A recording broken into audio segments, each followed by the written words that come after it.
नमस्ते वासुदेवाय।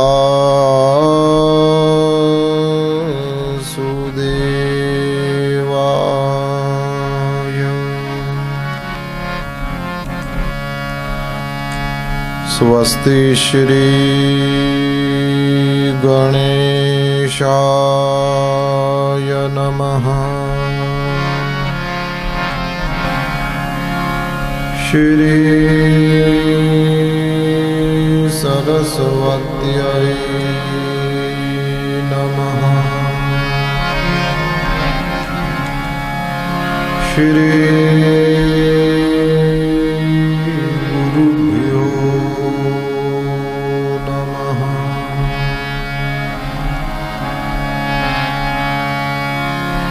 वंशी विभूषितकरान्नवनीरदाभा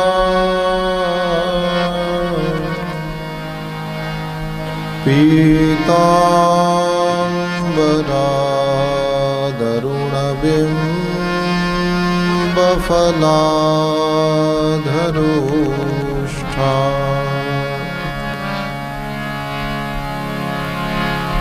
पूर्णेन्दुसुन्दरमुखादरविन्दनेत्रा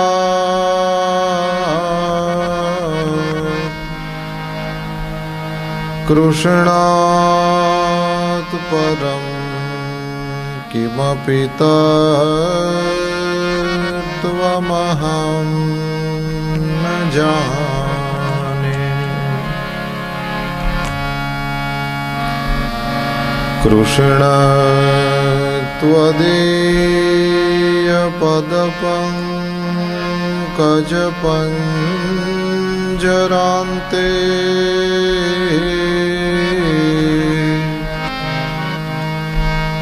अद्यैव मे विशतु मानसराजहंसः। प्राणप्रयाणसमये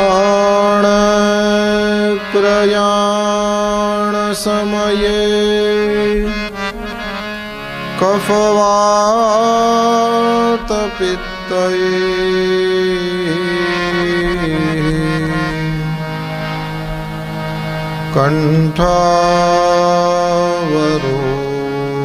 कण्ठावरोधनविधौ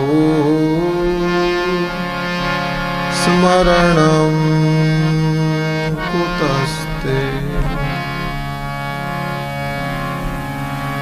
श्रीद्वारिकाधीश की जय। श्री बालकृष्ण लाल की जय। सद्गुरु देव की जय।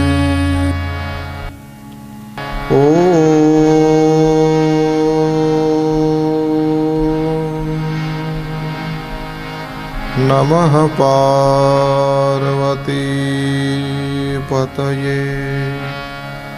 हर हर महादेव।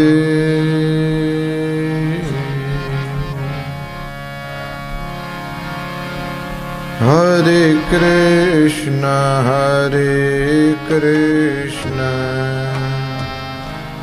कृष्ण कृष्ण हरे हरे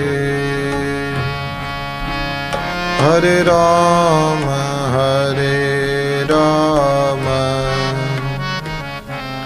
राम राम हरे हरे। हरे कृष्ण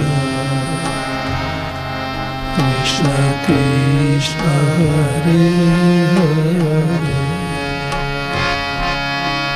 हरे Ram Ram Ram Hare Hare. Hare Krishna, Krishna Krishna, Hare Hare, Hare Rama, Rama Rama, Hare Hare.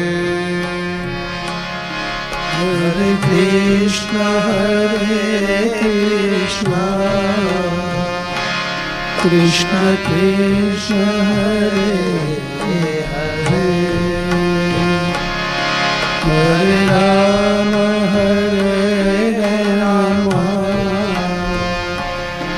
Rama Rama, Hare Hare. Hare Krishna, Krishna Krishna, Hare Hare, Hare Rama, Rama Rama, Hare Hare. Hare Krishna, Krishna Krishna, Hare Hare, Hare Rama, Rama Rama, Hare Hare. Hare Krishna, Krishna Krishna, Hare Hare, Hare Rama, Rama Rama, Hare Hare. Hare Krishna, Krishna Krishna, Hare Hare, Hare Rama, Rama Rama, Hare Hare. Hare Krishna, Krishna Krishna, Hare Hare, Hare Rama, Rama Rama, Hare Hare. Hare Krishna, Krishna Krishna, Hare Hare, Hare Rama, Rama Rama, Hare Hare. Hare Krishna, Krishna Krishna, Hare Hare, Hare Rama, Rama Rama, Hare Hare. Hare Krishna, Krishna Krishna, Hare Hare, Hare Rama, Rama Rama, Hare Hare.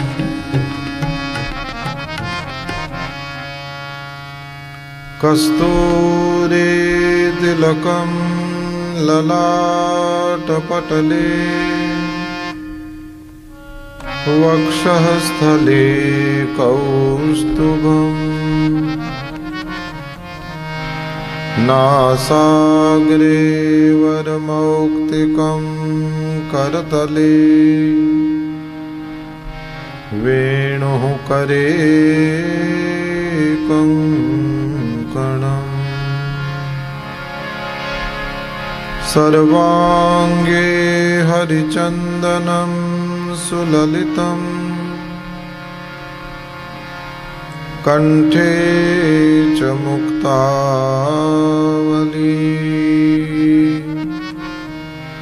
Gopastri parivesh प्रतिष्ठितो विजयते गोपालचूडामणिः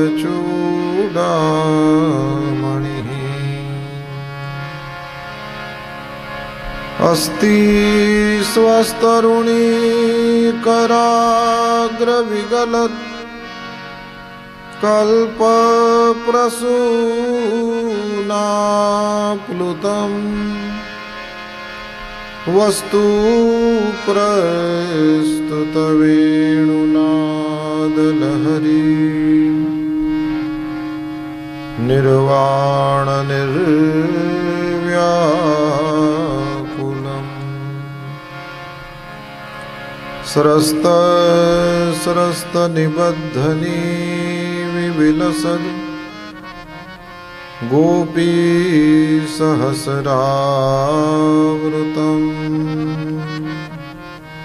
हस्तन्यस्तनतापवर्गमखिलोदारम् किशोराकृति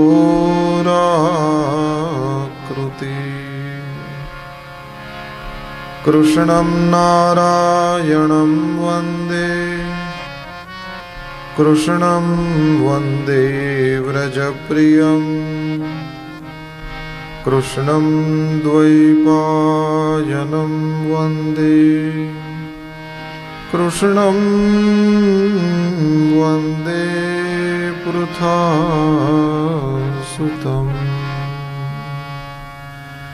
श्री गोवर्धननाथ की जय।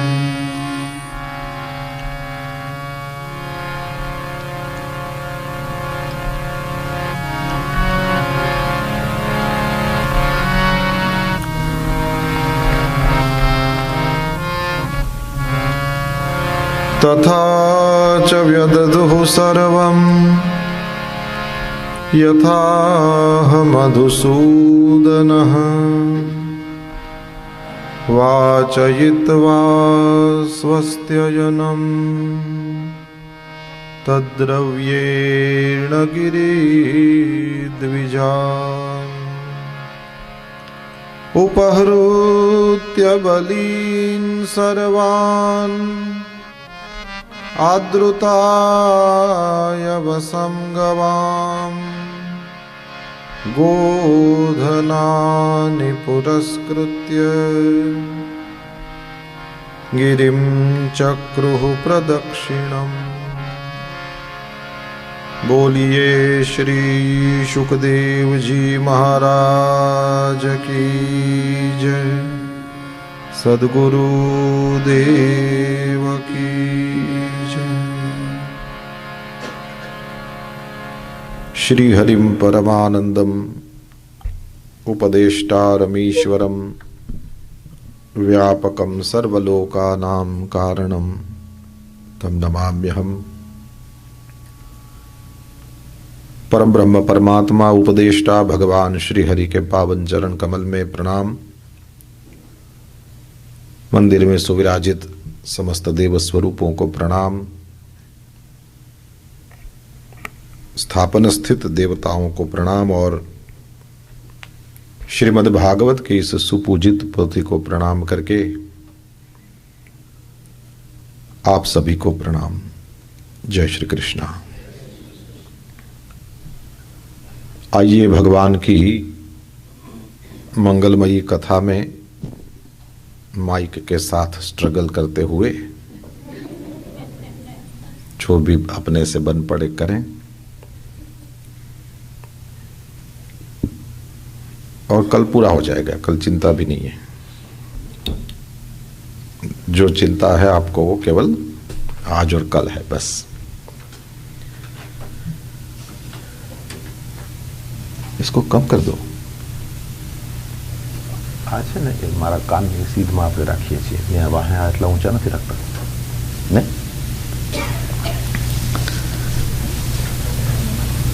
भगवान श्री हरि ने गिरिराज जी की पूजा कराया है। परमात्मा श्री हरि ने वर्षों से चले आ रहे इंद्र महाराज के यज्ञ को बंद कराया। और ब्रजवासियों को नए प्रकार के यज्ञ के बारे में बताया। गायों का, ब्राह्मणों का, पहाड़ का यज्ञ कराया। मेरे गुरुदेव भगवान पूज्य भाई श्री ऐसा समझाते हैं, एनवायरमेंट के प्रति जागृति लाने का काम भी श्री कृष्ण परमात्मा ने इसके द्वारा किया है। पूजा तो है ही है, पर हमारे सनातन धर्म में हम जिन जिन वस्तुओं की पूजा करते हैं या जिन जिन वस्तुओं से पूजा करते हैं उसका भी ख्याल करते हैं। गिरिराज जी की पूजा करने का अर्थ प्रकृति की पूजा करना यह है।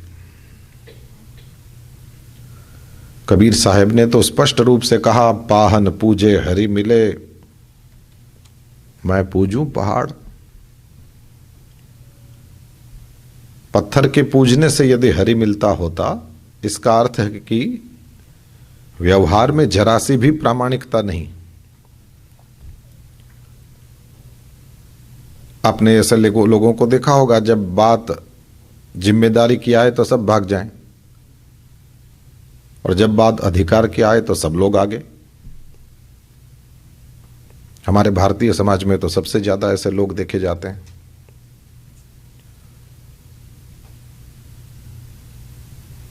कबीर साहब ने जो ये कहा कि पत्थर पूजने से भगवान मिलता, तो मैं छोटे मोटे पत्थरों को क्यों पूजूं, मैं पूजूं पहाड़। पत्थर ही पूजना है, छोटा पत्थर क्यों पूजे। ताते ये चाकी भली, पीस खात संसार। तुम जिन पत्थरों को पूजते हो उससे तो ये चाकी, ये चक्की भली है, उसमें भी तो पत्थर ही लगा है, और वो तुम्हारे तथाकथित देवताओं की जो मूर्तियां हैं उससे तो बहुत छोटा पत्थर लगा है। उनको तो गढ़ने में भी बहुत ज्यादा श्रम लगता है, चाकी बनाने में श्रम भी क्या है। लेकिन देखो, इनके बीच में दानों को रखा जाए और उससे पीसा जाए तो फिर हमारा पेट भरता है, और उससे क्या भरता है। कबीर साहब की वाणी वो थोड़ी उल्टी वाली, सारा जग सुखिया खाए और सोए, दुखिया दास कबीर जागे और रोवे।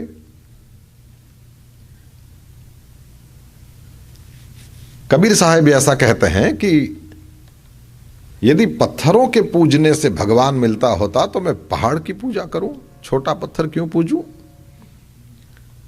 इसका अर्थ ही यही है कि व्यावहारिक प्रामाणिकता के बिना, व्यवहार शुद्धि के बिना मनुष्य मनुष्य का आदर नहीं करता और पत्थरों की बनी हुई मूर्तियों की पूजा करता है, तो बिना व्यावहारिक प्रामाणिकता के आध्यात्मिक प्रगति होगी, यह केवल अपने आप से किया गया छलावा ही है। इसलिए साहब, 2 माला कम फेर सकें, ज्यादा फेर सकें, उधर ज्यादा ध्यान नहीं देना। कोशिश हमारी ये होनी चाहिए कि हम व्यवहार में ठीक, क्योंकि आप मेरे को बताओ, हम जन्म से मनुष्य तो हैं, लेकिन हम जन्म से न वकील, न डॉक्टर, न इंजीनियर, न भगत, न विद्वान, न पंडित, न पैसे वाला, न कुछ। क्योंकि हम जन्म से ही सब लोग, हम क्योंकि जन्म से ही मनुष्य हैं, इसलिए मनुष्यत्व ये हम में होना ही चाहिए। फिर पंडित हो गया, बहुत अच्छा। फिर पैसे वाला हो गया अपनी मेहनत के कारण, बहुत अच्छा। फिर इंजीनियर, वकील, डॉक्टर या ऐसा कुछ भी बन गया, बहुत अच्छा। पर वो सारे टाइटल्स तो बाद में आते हैं ना, उनकी बातें बाद में हैं। पहले बेज में पहली वाली सीढ़ी नहीं बनाएं और फिर ऊपर 5वीं, 6वीं, 7वीं, 8वीं, 9वीं, 10वीं, क्या मतलब इसका। इसलिए आपने देखा होगा, बहुत सारे टाइटल्स लेकर के घूमने वाले लोग कभी कभी बड़े दुखी, और वो जो मेहनत मजदूरी करके खाने वाले, जो लहसुन की चटनी और 1 रोटी या 2 रोटी या 5 रोटी लेकिन तगड़ी वाली वो खा के अपने उसी वो जिसके वो लेकर के जो मजदूरी करता है उसी पे रात में सो जाता है।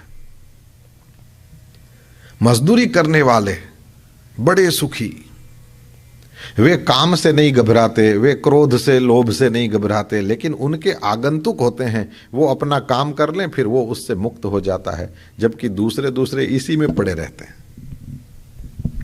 इससे निकल नहीं पाते। क्यों निकल नहीं पाते? बोले वे लोग अपनी उपाधियों के जाल में फंसे हुए हैं, अपने पैसों के, अपनी समझ के, अपने और चीजों के जो बनाए हुए जाल है उसमें फंसे हुए होते हैं। तो कहना ये चाहते हैं कि क्योंकि हम पैदा हुए तब से सबसे पहले मनुष्य हैं, इसलिए मनुष्यत्व ये हम में सबसे पहले होना चाहिए। व्यावहारिक प्रामाणिकता सबसे पहले होनी चाहिए। यदि वही नहीं है तो उसके बाद फिर हम कितना ही अपने आप को ये माने वो माने, वो सब बाद में हो साहब, सबसे पहले मनुष्य हो। और मनुष्यत्व ये किसको कहते हैं? शास्त्र भरे पड़े हैं। मेरे गुरुदेव भगवान गाते हैं, आपने कई बार सुना होगा, किसी के काम जो आए उसे इंसान कहते हैं। किसी के काम जो आए उसे इंसान कहते हैं। पराया दर्द अपनाए उसे इंसान कहते हैं, उसे इंसान कहते हैं। पराया दर्द अपनाए उसे इंसान कहते हैं, उसे इंसान कहते हैं। किसी के काम जो आए उसे इंसान कहते हैं। किसी के काम जो आए उसे इंसान कहते हैं। कभी धनवान है कितना, कभी इंसान निर्धन है, कभी इंसान निर्धन है। कभी धनवान है कितना, कभी इंसान निर्धन है, कभी इंसान निर्धन है। कभी सुख है कभी दुख है, इसी का नाम जीवन है, इसी का नाम जीवन है। कभी सुख है कभी दुख है, इसी का नाम जीवन है, इसी का नाम जीवन है। जो मुश्किल में न घबराए, जो मुश्किल में न घबराए, उसे इंसान कहते हैं। किसी के काम जो आए उसे इंसान कहते हैं। पराया दर्द अपनाए उसे इंसान कहते हैं, उसे इंसान कहते हैं। पराया दर्द अपनाए उसे इंसान कहते हैं, उसे इंसान कहते हैं। किसी के काम जो आए उसे इंसान कहते हैं। किसी के काम जो आए उसे इंसान कहते हैं।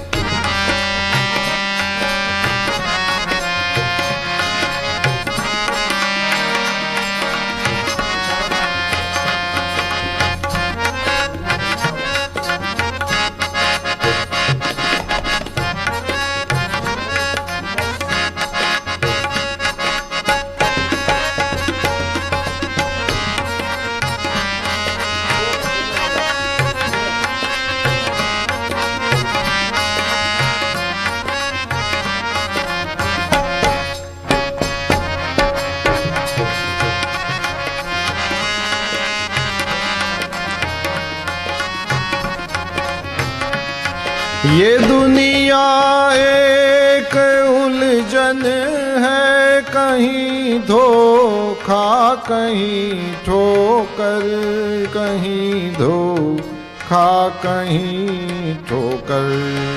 दुनिया एक उलझन है, कहीं धोखा कहीं ठोकर, कहीं धोखा कहीं ठोकर।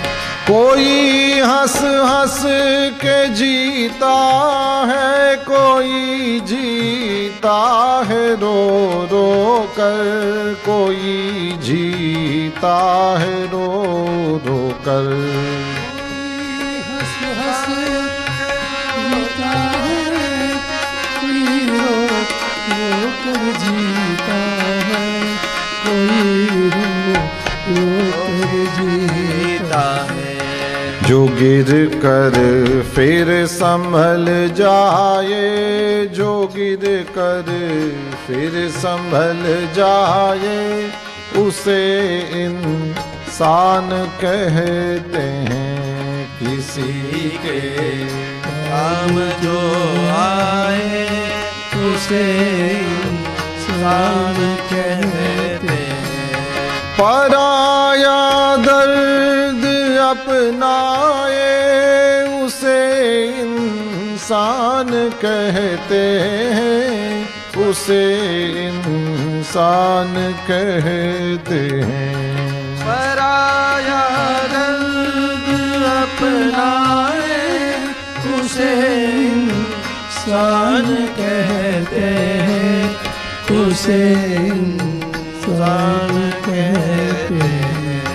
किसी के काम जो आए, उसे इंसान कहते हैं। किसी के काम जो आए उसे इंसान कहते हैं।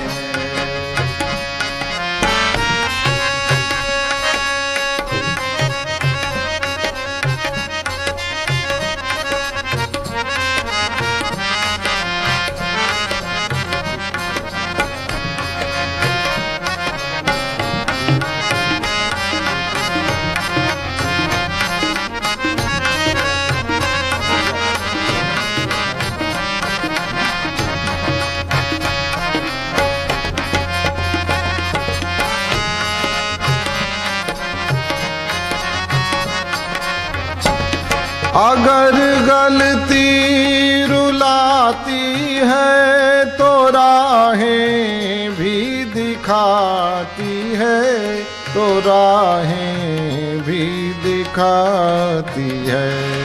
अगर गलती रुलाती है तो राहें भी दिखाती है, तो राहें भी दिखाती है। मनुज गलती का पुतला है, वो अक्सर हो ही जाती है, वो अक्सर हो ही जाती है। मनुज गलती का पुतला है, जो अक्सर हो ही जाती है, जो अक्सर हो ही जाती है। जो कर ले ठीक गलती को, जो कर ले ठीक गलती को, उसे इंसान कहते हैं। के काम जो आए उसे इंसान कहते हैं। पराया दर्द अपनाए, उसे इंसान कहते हैं, उसे इंसान कहते हैं। कि दर्द अपनाए उसे इंसान कहते हैं, उसे इंसान कहते हैं।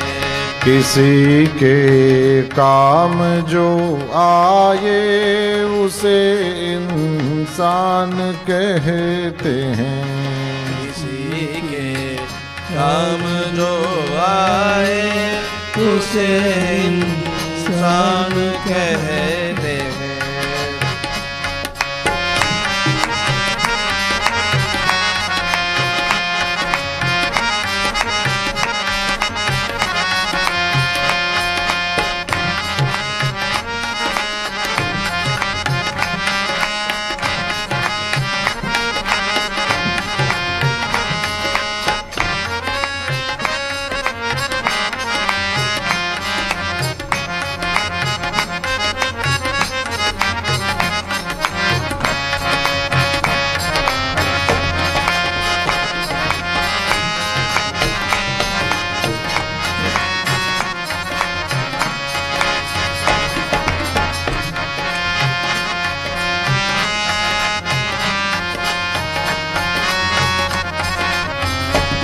यूं भरने को तो दुनिया में पशु भी पेट भरते हैं, पशु भी पेट भरते हैं।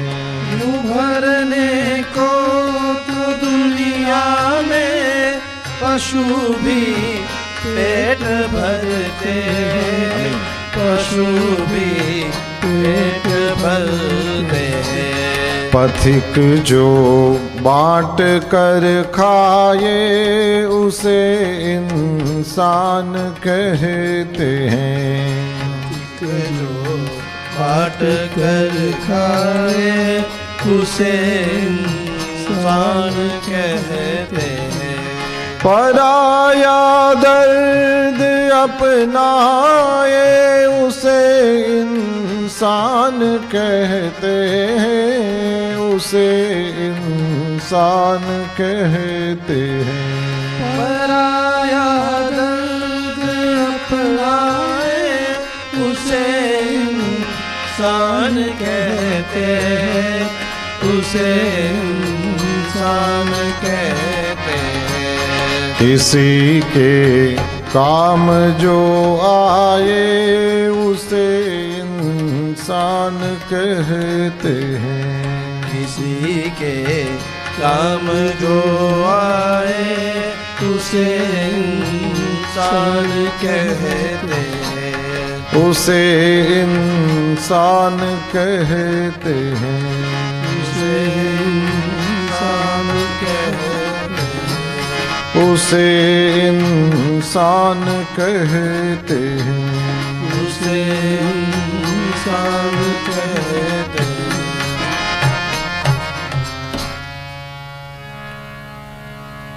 मनुष्यत्व कैसे प्राप्त होता है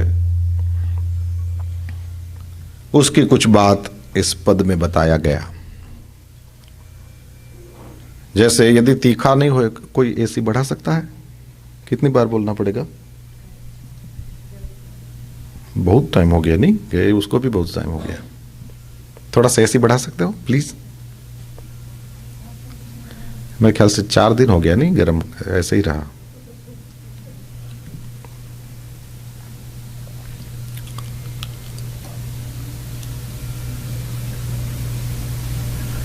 इसमें जो हमिंग है इसको बंद कर सकते हो? तो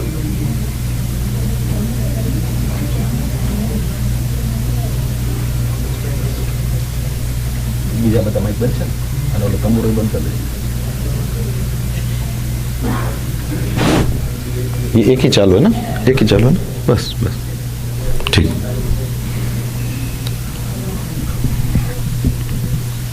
देखो साहब, यदि तीखा नहीं होए तो मिर्च नहीं कहा जाए, ठीक है?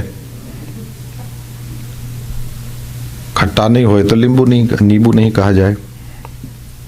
इसी तरह से यदि मनुष्यत्व नहीं है तो मनुष्य ही नहीं है।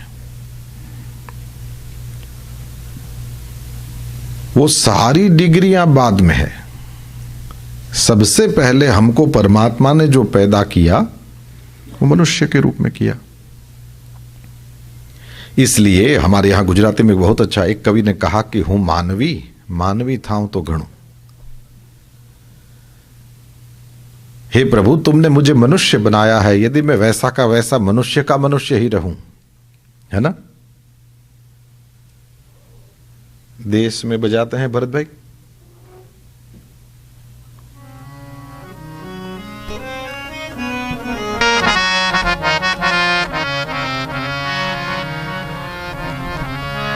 ध्रुव प्रहलाद सुदामा ने ओढ़ी, है ना, चदरिया जीनी रे जीनी, हे राम नाम रस भीनी, चदरिया जीनी रे जीनी। ध्रुव प्रहलाद सुदामा ने ओढ़ी, शुकदेव ने निर्मल कीन्ही चदरिया, शुकदेव ने निर्मल कीन्ही। दास कबीर ने ऐसी ओढ़ी, दास कबीर ने ऐसी ओढ़ी, जूं की त्यों दर्दीनी, चदरिया जीनी रे जीनी। हे राम नाम रस भीनी, चदरिया जीनी रे जीनी। शुकदेव ने निर्मल की नहीं, लेकिन दास कबीर ने ज्यों की त्यों धर दीनी चदरिया। गा लिया तो तुरंत इफेक्ट बंद करना है। परमात्मा श्री हरि के पास से मिली हुई इस चादर को ज्यों की त्यों का मतलब यह हुआ, मनुष्य बना के भेजा था, मनुष्य ही बन के जिया, मरा तब भी मनुष्य तो था। फिर और कोई वो संत था कि नहीं, महंत था कि नहीं, विद्वान था कि नहीं, पढ़ा लिखा था कि नहीं, पैसे वाला था कि नहीं, सब बाद में। अब दुनिया के ऊपर दृष्टि करो, ज्यादा लोग परमात्मा के प्रिय हैं। क्यों पता है? किसी भी भार में नहीं जीते, मनुष्य हैं, मनुष्य की तरह ही रहते हैं। सब लोग कोई ज्यादा पढ़े लिखे नहीं होते, सब लोगों में इतनी ज्यादा समझ भी नहीं होती, सब लोग कोई इतना ज्यादा पैसा भी नहीं कमा लेते, सब लोगों के पास ज्यादा वो सब। फिर एक बार मेरे ख्याल से मैंने डोंगरे जी महाराज की बात आपको बताया था, वधारे पुस्तकों वांचवानी जरूर न थी। इसका अर्थ होता क्या है साहब, कि जरूरी है उतना कुछ थोड़ा बहुत पढ़ लिख लो, नहीं तो उस अहंकार से उतर नहीं पाओगे, और ये मुश्किल है। घोड़े पे बैठे हो कभी? जो घोड़े पे बैठे हैं उन लोगों को पता है कि कोई दूसरा ही हमको चढ़ाता और कोई दूसरा ही हमको उतारता है।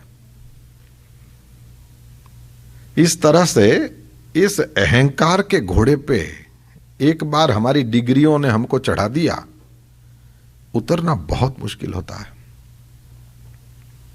ये सबके बस की बात नहीं है। अपनी उन सारी उपलब्धियों को घोड़ा बना करके उसके ऊपर सवारी करने वाला तो कोई योगेश्वर, कोई योगीश्वर होता है। तो परमात्मा ने हमको ऊपर से ज्यादा लंबा न करते हुए मनुष्य बना करके भेजा है। इसके बाद हम लोग और कुछ हो पाए न हो पाए, परमात्मा को इससे ज्यादा लेना देना नहीं है। पथिक जी महाराज जो हरिद्वार में विराजते थे, उन्होंने यह पद लिखा। महाराज ये कहते हैं कि फिर मनुष्य कौन, शुरुआत ही यहीं से करी, किसी के काम जो आए। साहब दो चीज होती है, एक तो आप घिस जाओ, या दूसरी बात जंग लग जाए। दो चीज होती है ना। जो दूसरों के लिए घिस जाता है वो भी तो काम आ जाता है, और जो दूसरों के लिए घिस नहीं जाता, दूसरों के लिए अपने आप को दूसरों की सेवा में नहीं लगाता, किसी के काम जो नहीं आता, तो पड़े पड़े जंग लग जाती है ना। तो कटाई जाइए ना करता घसाई जाइए सारू। संत लोग ऐसा बोलते हैं कि यदि तुमने कुछ नहीं किया तो पड़े पड़े ही जंग लग जाएगा। पराया दर्द अपनाए उसे इंसान कहते हैं। तो कोई ऐसे सोच सकता है मैं स्वयं ही दर्द में पड़ा हूं, मैं दूसरों का दर्द कहां से हरण करूं? नो, जो स्वयं दर्द में होता है वो तो दूसरों के दर्द को सबसे ज्यादा समझता है। जिसने दर्द देखा ही नहीं होता वो क्या खाक समझता है? इसलिए तीखा है तो मिर्च है ना, खट्टा है तो नींबू है। इस तरह से ये सारे गुण हैं तो मनुष्य है। यूं भरने को तो दुनिया में पशु भी पेट भरते हैं, पथिक जो बांट कर खाए उसे इंसान कहते हैं। परमात्मा श्री हरि ने जो ये गिरिराज जी का यज्ञ कराया है, ये हम सब लोगों को परिवर्तन के लिए तैयार किया। और दूसरी सबसे बड़ी बात, वो यज्ञ कर रहे ब्राह्मणों ने ग्वाले भूखे थे, उनको खाना नहीं दिया, प्रसाद नहीं दिया। और वो प्रसाद तो नहीं दिया बल्कि उनके सामने देखा तक नहीं। वो कह रहे थे हमें भूख लगी है और इनके पास बहुत कुछ था भी। ये कह भी सकते थे कि भाई रसोई में किसी को कह दो कि थोड़ा सा भगवान को यहां भोग लगा करके इनको दे दे, ग्वाले भूखे हैं बेट। तो उनको खाना खिलाया होता तो यज्ञ करने का आनंद भी बहुत था। ना ही हां बोला ना ही ना बोला, और कुछ नहीं दिया तो भगवान श्री हरि ने फिर गिरिराज जी वाला यज्ञ कराया। कल वो जजमान बने थे तो उनको हमने पूछा कि ये केवल आपने ही तो नहीं किया तैयार, क्योंकि इसमें तो सबका वो पार्ट रहता है। और मेरे ख्याल से यहाँ अपने 2-3 दिन से, तो इस 2-3 दिन क्या शायद ज़्यादा दिन से ये अनाउंसमेंट भी बार बार हो रही थी कि भाई जिस किसी को भी इसमें पार्ट लेना हो ले सकता है।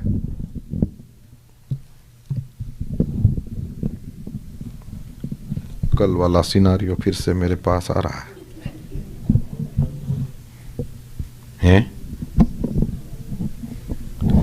हो सकता है कल वाले या लीला ठाकुर जी फिर करेंगे, मेरे को कोई प्रॉब्लम नहीं है, तमने मने नहीं। एनीवे, ये सब चलता रहता है, इसमें कोई नहीं, कल पूरा हो जाएगा, मुझे पता है। हे हरि। तो ये पूछा मैंने कि केवल आपने अकेले ने तो नहीं किया, क्यों? बोले इसको भगवान ने इस गिरिराज जी की पूजा को संपन्न ही इस तरह से कराया है कि सब लोगों को वहां से अपने यहां से वो सामग्री लाना है। कई लोग ये समझते हैं हम प्रसाद ले जा रहे हैं, भगवान को बिना भोग लगाए प्रसाद कहां से हो गया? ले जा रहे हो वो सामग्री है, भगवान को भोग लग गया तो फिर वो प्रसाद है। अब प्रसाद ही ले जा रहे हो तो फिर तो बांट दो, भगवान को मत दो, क्योंकि ऑलरेडी प्रसाद है। ठीक है, तो इसका अर्थ यह हुआ कि सबसे लिया भगवान ने और भगवान ने ही भोग लगाया। अच्छा साहब, सबसे लिया, समझ रहे हो ना? ये मैं शायद बोला होऊंगा यहां, पता नहीं, मुझे दोहरा दिया जाए तो भी इसमें कोई प्रॉब्लम नहीं। सबका है तभी भगवान है, कुछ का है कुछ का नहीं है फिर भगवान नहीं है। सबका है तो ही शास्त्र है, सबके हैं तो ही संत हैं, साधु हैं, ब्राह्मण हैं, सबका हो तभी मंदिर है। किसी एक का हो किसी दूसरे का न हो, जैसे नहीं वो धृतराष्ट्र मामकाहा पांडवाश्चैव किम कुर्वत, मेरे और पांडु के, यानी कुछ मेरे हैं और कुछ दूसरों के हैं, ये वाली जो कहानी है ये भगवान के पास नहीं चलती। सबसे लिया है, गिरिराज जी का भोग लगा है और फिर सबको मिला है। ये नहीं कि किसी को मिलेगा किसी को नहीं मिलेगा, सबके हैं तभी भगवान है, सबका है तभी यह शास्त्र है। सबके लिए नहीं लिखा गया हो, कुछ के लिए ही लिखा गया हो तो फिर शास्त्र कैसा? सबके न हो तो संत कैसे, सबके लिए न हो तो मंदिर काय का? सबके लिए होना चाहिए। परमात्मा श्री हरि ने सबसे सामग्री लिया, गिरिराज जी को भोग लगाया, सबको खिलाया।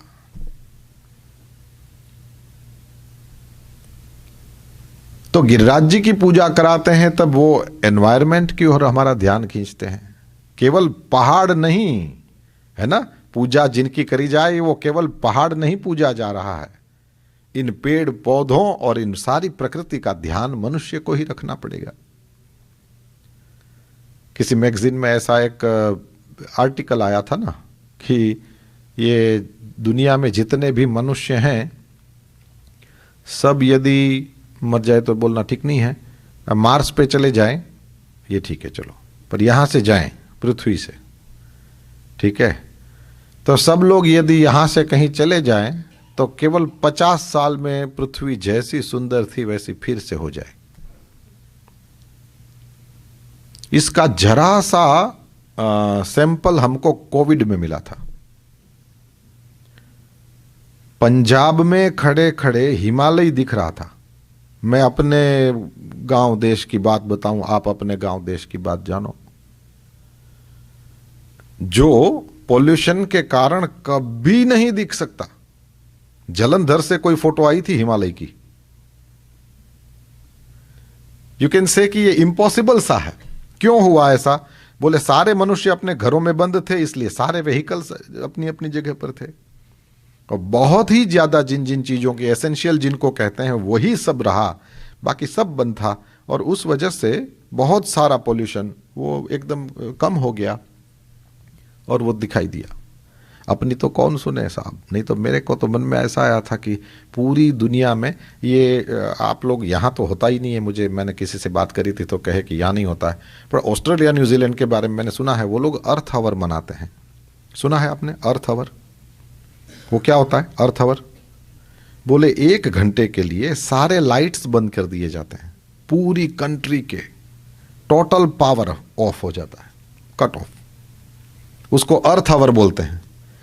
बोले एक घंटे तक पूरे राष्ट्र में, ऑस्ट्रेलिया जैसा बड़ा देश, और उसमें 1 घंटे के लिए सारी बिजली बंद कर दी जाए तो कितनी बिजली बचाई, फिर उसके लिए भी आंकड़े आते हैं। ये हर साल में एक बार करते हैं और केवल 1 घंटे के लिए करते हैं। तो जैसे ही वो वातावरण एकदम शुद्ध हो गया और वो सब जैसे ही देखा तो मेरे दिमाग में ऐसी बात आई थी, मैंने कहा अपनी तो कौन सुने, लेकिन मेरे श्रोता तो अब भाग के जाएंगे भी कहाँ, यही है, तो उनको तो सुनना ही पड़ेगा। हर साल लॉकडाउन होना चाहिए, एवरी ईयर होना ही चाहिए। ये है वो मजबूरी में था, अपने को मस्ती से करना चाहिए, कोई बाहर नहीं निकलेगा।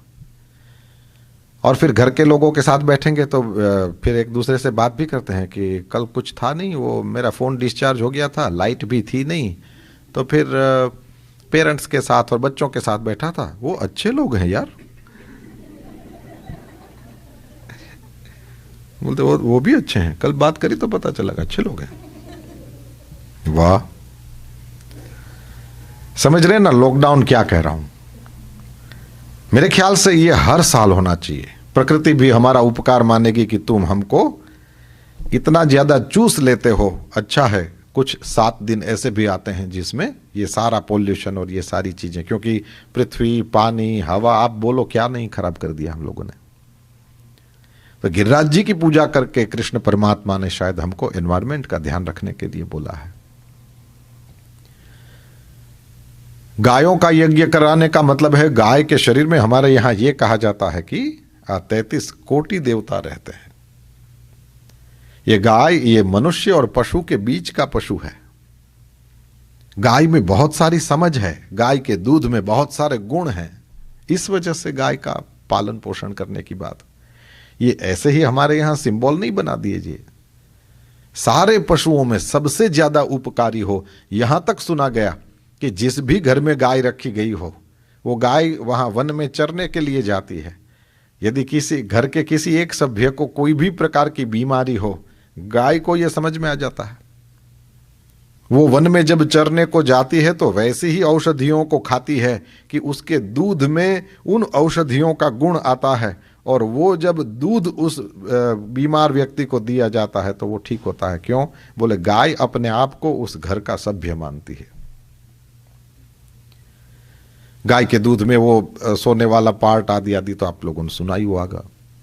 तो वो A2 टाइप बोलते हैं ना, सुनता मैंने यहाँ यही किसी से सुना था कि अब ये यहाँ भी मिलने लगा। इफ सो बहुत अच्छा, मिलता हो तो इसका जरूर उपयोग करना, ये A2 टाइप मिल्क।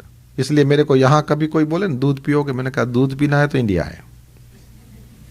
इधर एवोकाडो बोलो या अपने क्या बोलते हैं स्ट्रॉबेरीज बोलो या चेरीज बोलो, हाँ ना, ये सब ठीक है, पर बाकी दूध वाली बात हो तो फिर भारत आओ। जो जहां बढ़िया मिलता है, आम खाने हैं बढ़िया वाले तो हमारे देश में आओ।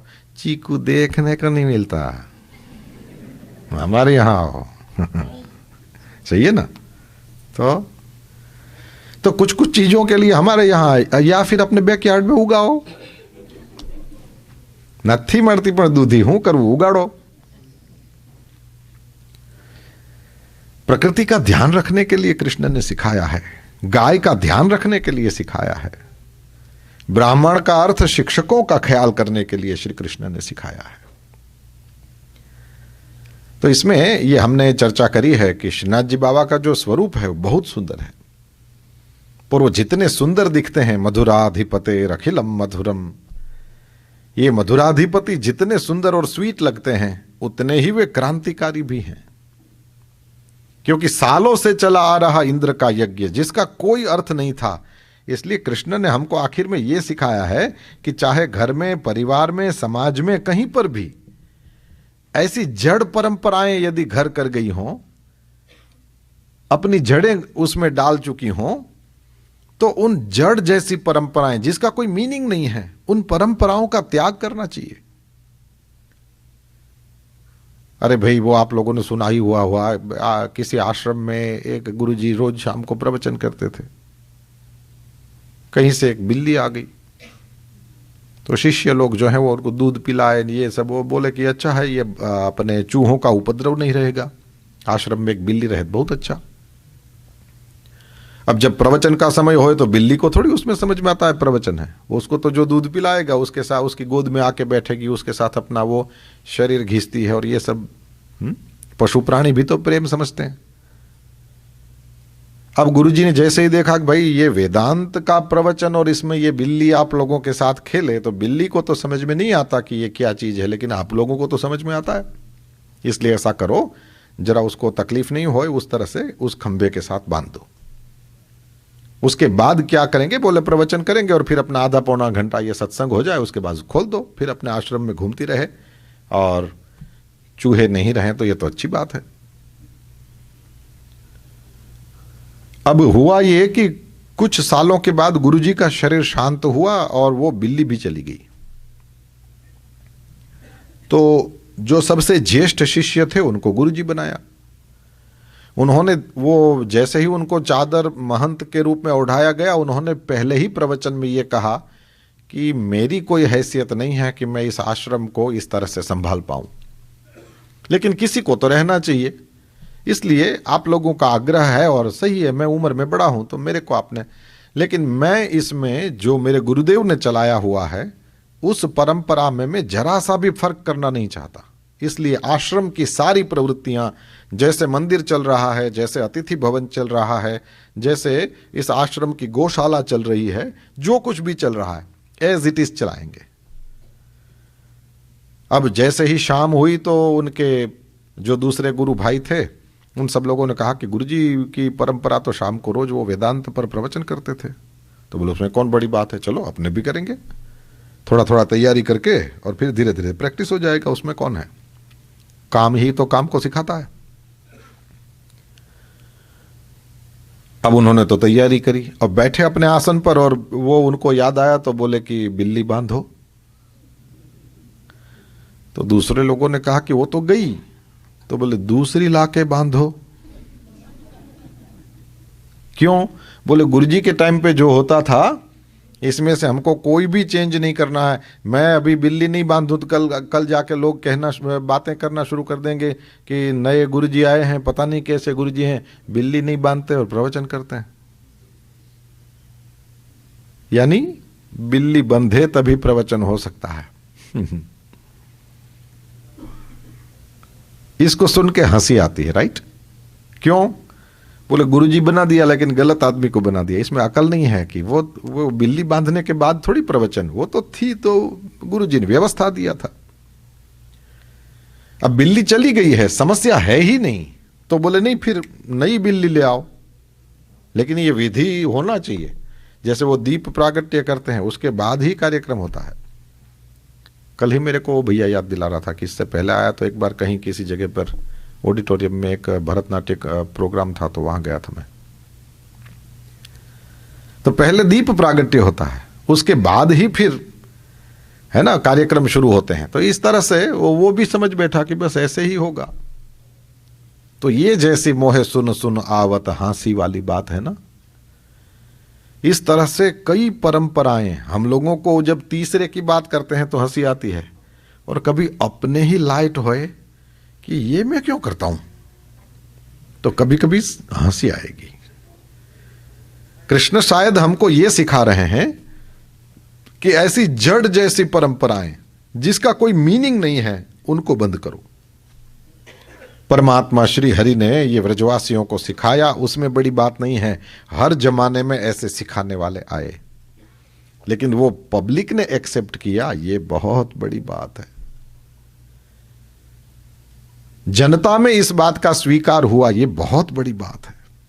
क्योंकि देखो साहब, हमारे पास सत्य है, उतने से काम नहीं बनता।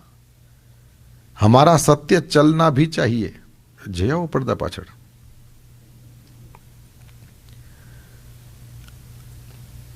केवल आपके पास सत्य है, उससे क्या काम बनेगा? असल बात यह है कि आपका सत्य चलना भी तो चाहिए। गांधी बापू को कितनी भी गालियां पड़े, लेकिन उस जमाने के लोगों ने एक्सेप्ट किया था उनको।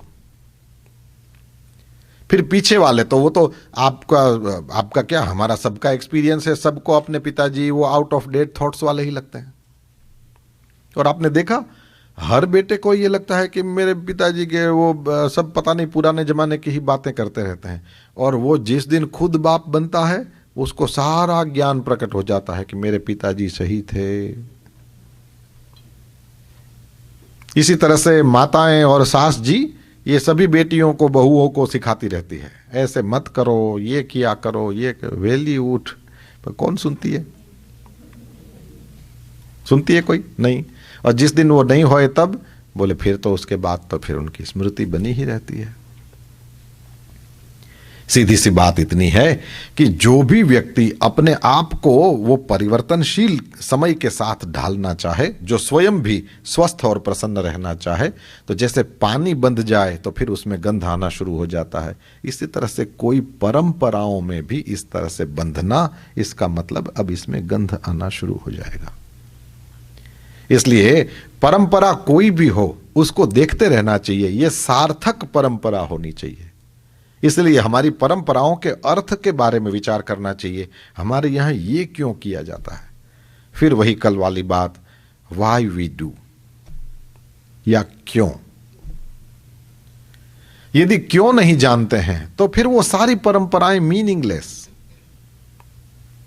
पहले ही दिन हमारी बात हुई थी, हम पोथी जी सिर पर लेकर के इस तरह से जैसे शोभा यात्रा निकाली हो उस तरह से घूमते हैं, राइट?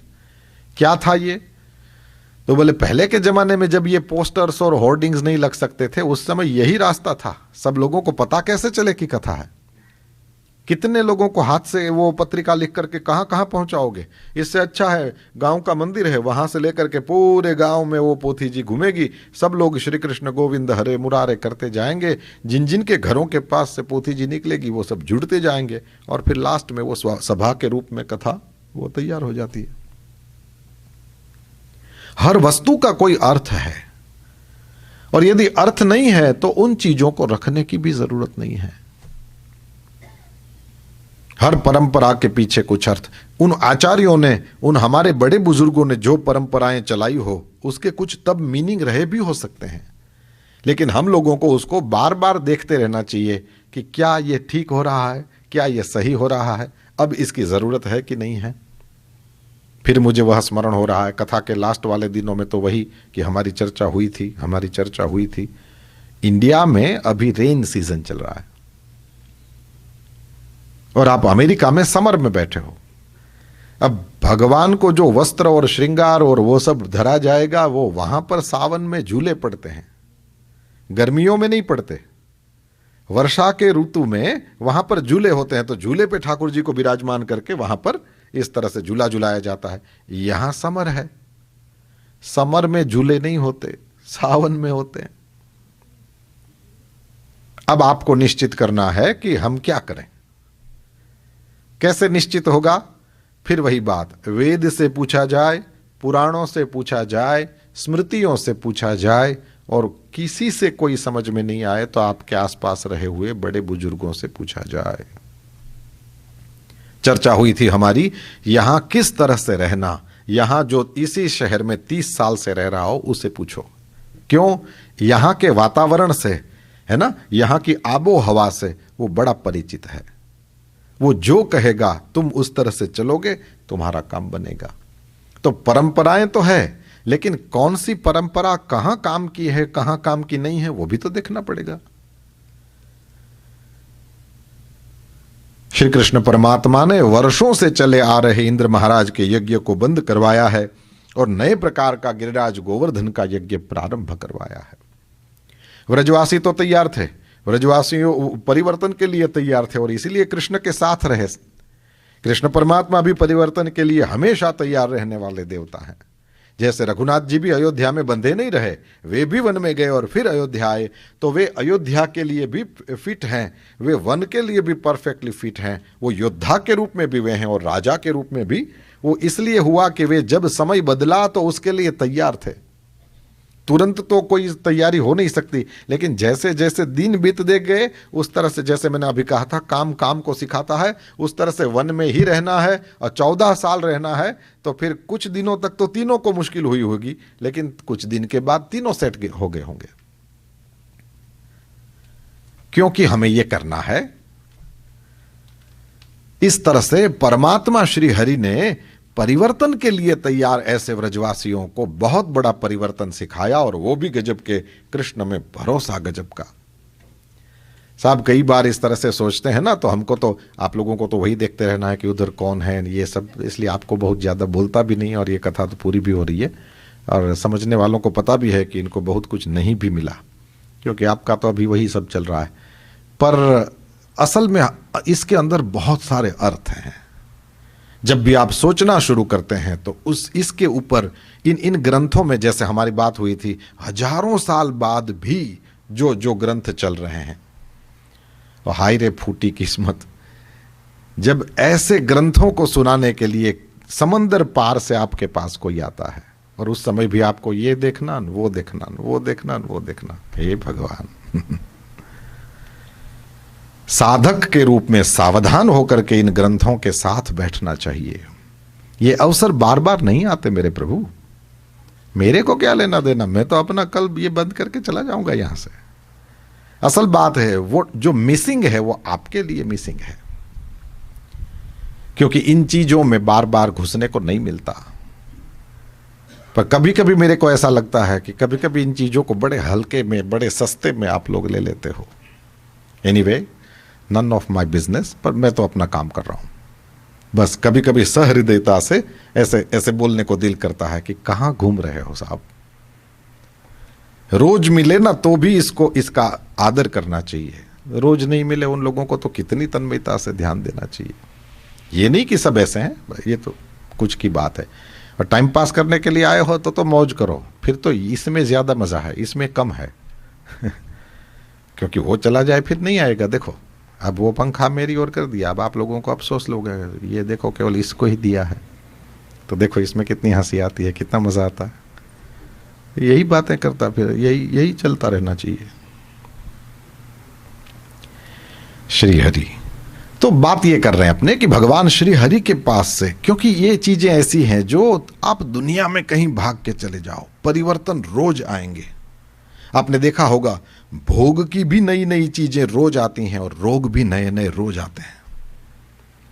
परिवर्तन एवरी डे। भगवान किसी को भी एक जैसी जिंदगी नहीं देता, और ये बेसिक चीजें हैं, इनसे हमको सीखने को मिलता है। देखो फिर एक बार वही एक्सट्रीम चीजें सुनने को मिलेंगी आपको। कितने हजारों सालों से वो इंद्र का यज्ञ करते होंगे ग्वाले, और वो अचानक से बंद कराना और उसके लिए तैयार होना, बहुत बड़ा साहस चाहिए।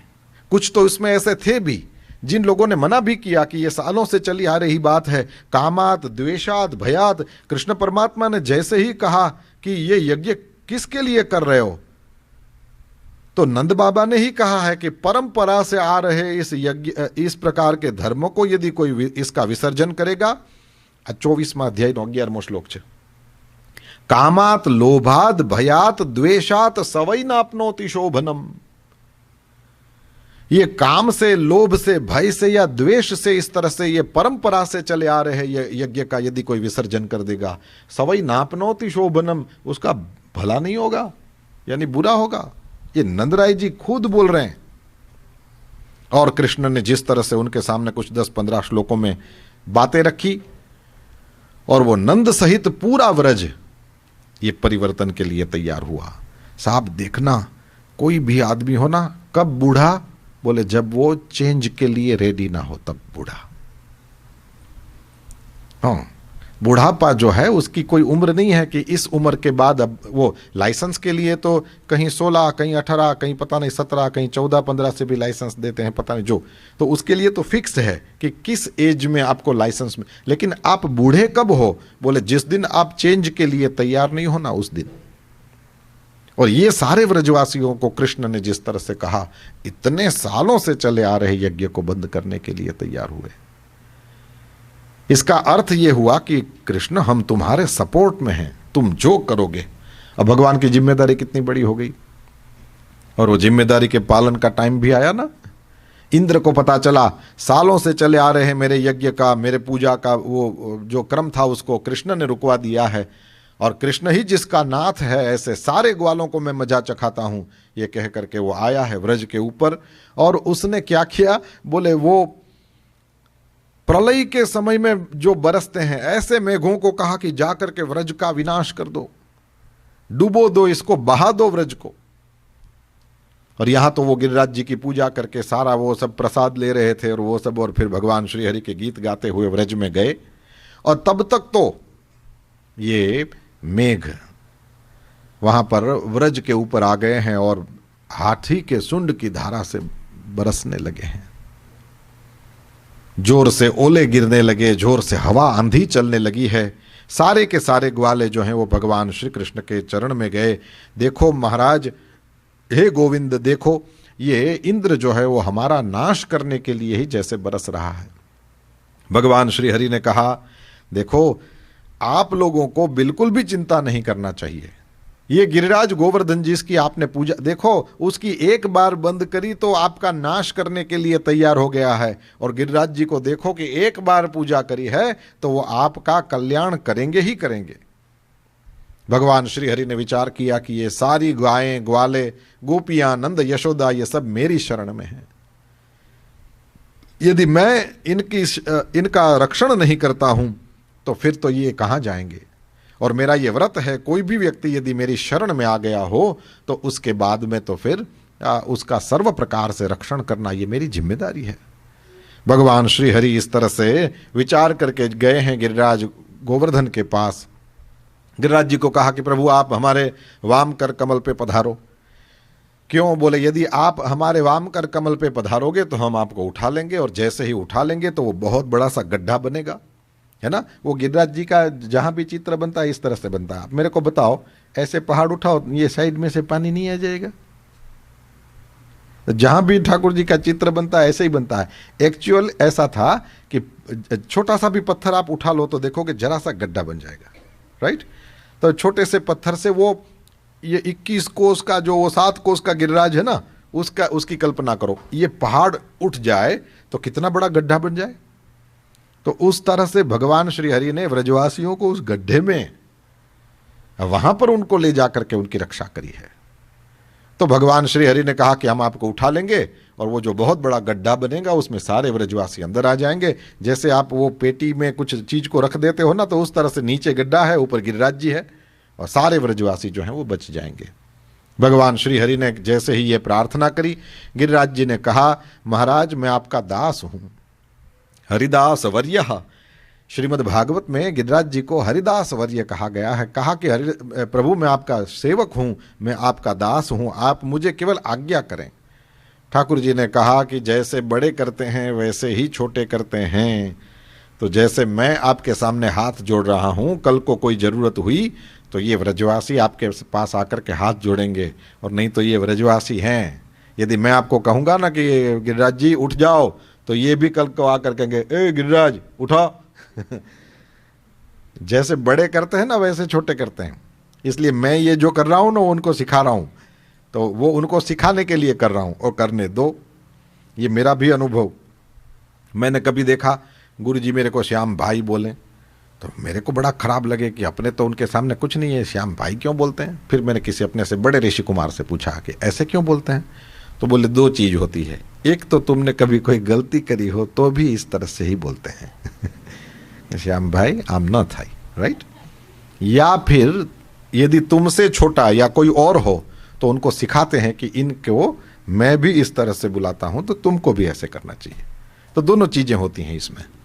तो मैं व्रजवासियों को सिखा रहा हूं कि देखो गिरिराज जी के ऐसे पांव पड़ना चाहिए, ऐसे विनती करना चाहिए, और इस तरह से गिरिराज जी की पूजा होती है।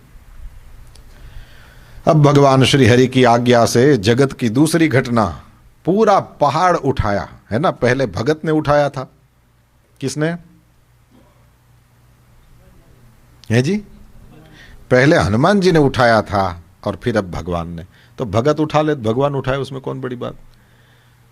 वहां पर गए थे, लक्ष्मण जी को लगी थी शक्ति और वो सुषेण वैद्य को उठा के लाए। हनुमान जी ने पहले प्रैक्टिस कर लिया था, पूरे मकान के साथ ही सुषेण वैद्य को उठाया था। क्यों? बोले फिर वो कहे कि मैं तो अपनी वो पेटी भूल गया, नहीं ये सब नहीं सुनना है, ये रहा घर, उठा ले इसी में से। तो हनुमान जी वो घर सहित उठा लाए थे उसको।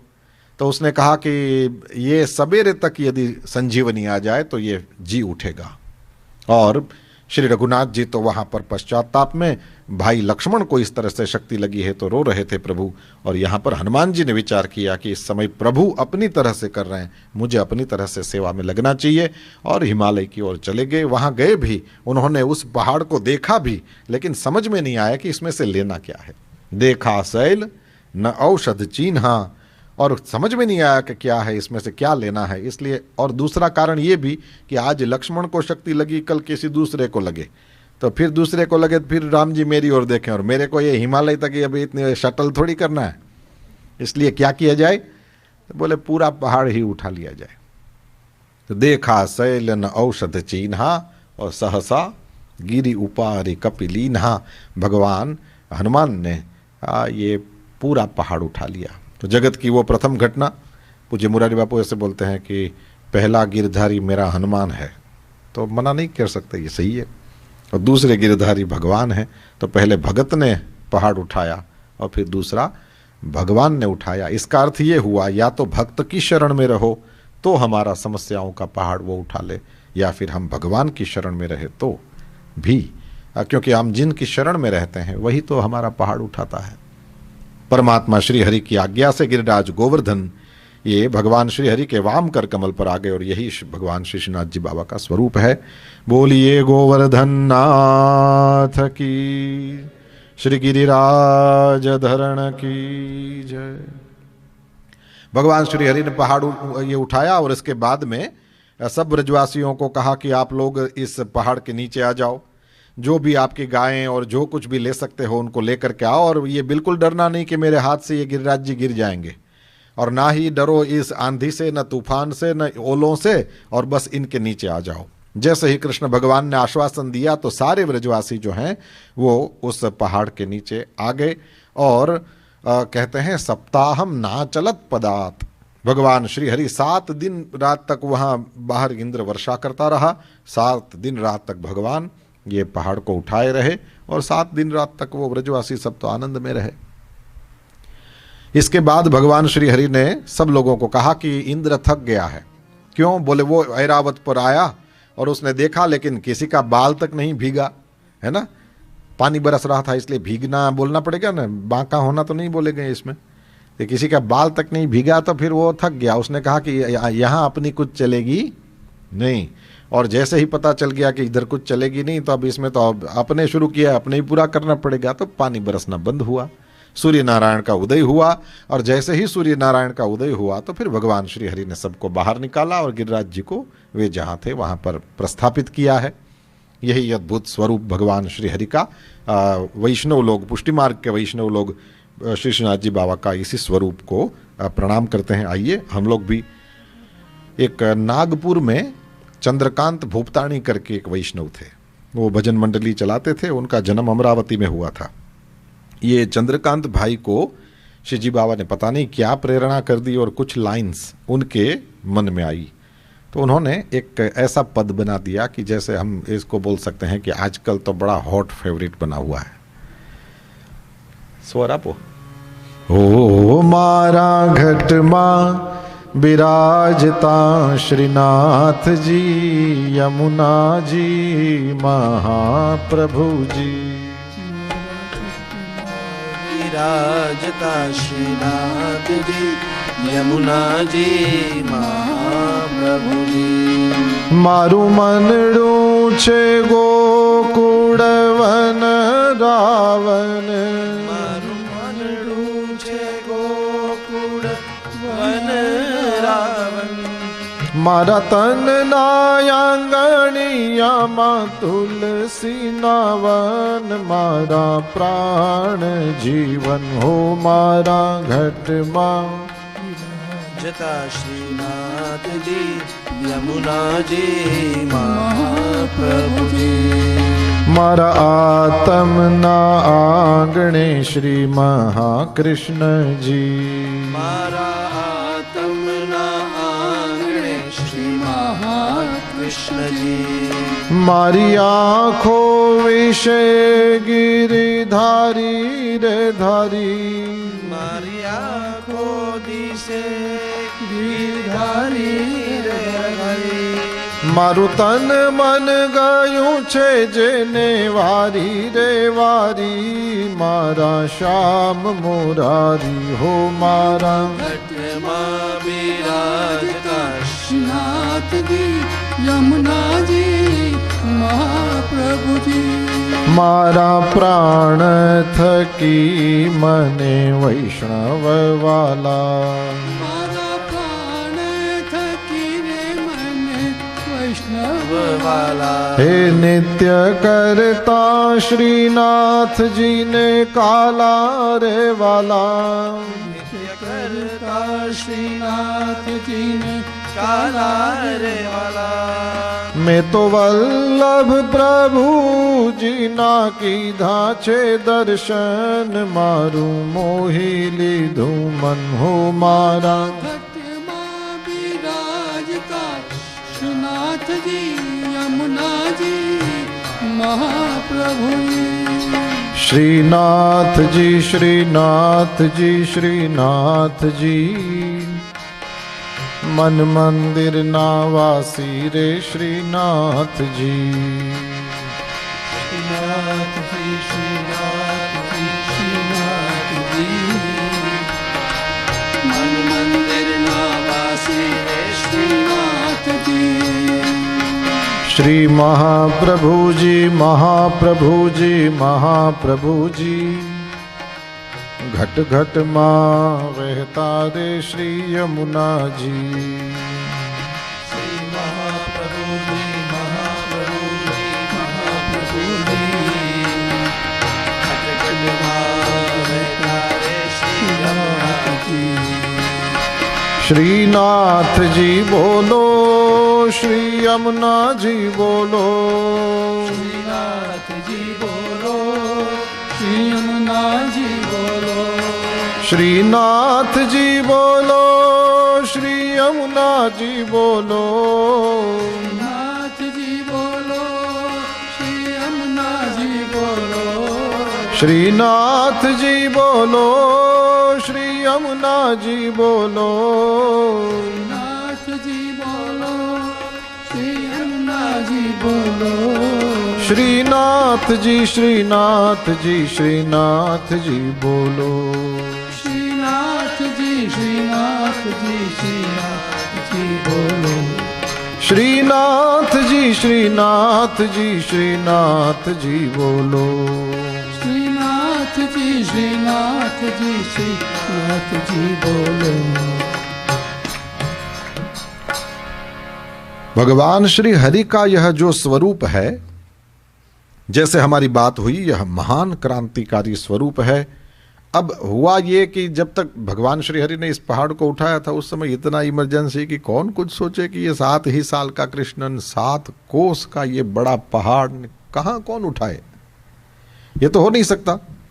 लेकिन उस समय इतना ज्यादा ये वर्षा और ये आंधी और ओलों का तांडव कि किसी को कुछ विचार करने का समय नहीं रहा। लेकिन भगवान ने उस पहाड़ को वहां रख दिया और ये सब हुआ। फिर धीरे से ग्वाले सब मिले और ग्वाले सब मिलकर के ये चर्चा करते हैं कि साहब जो हो, लेकिन ये नंद का छोरा कुछ स्पेशल है। तो वो जब दौड़ भाग के गिरिराज जी के नीचे घुस रहे थे तब ये कोई ज्ञान नहीं आया। लेकिन जब सब शांति हो गई, नहीं अपने यहाँ भी इस तरह से करते हैं ना, वो खाना पीना सब हो गया हो, शांति से सोफे पे बैठे हों, उस समय ब्रह्मांड के सारे विचार आते हैं कि अमेरिका के प्रमुख को क्या करना चाहिए और भारत के प्रधानमंत्री को क्या करना चाहिए और क्या क्या करना, मतलब बड़े बड़े काम ध्यान में आते हैं, छोटे छोटे काम तो नहीं ध्यान में आते।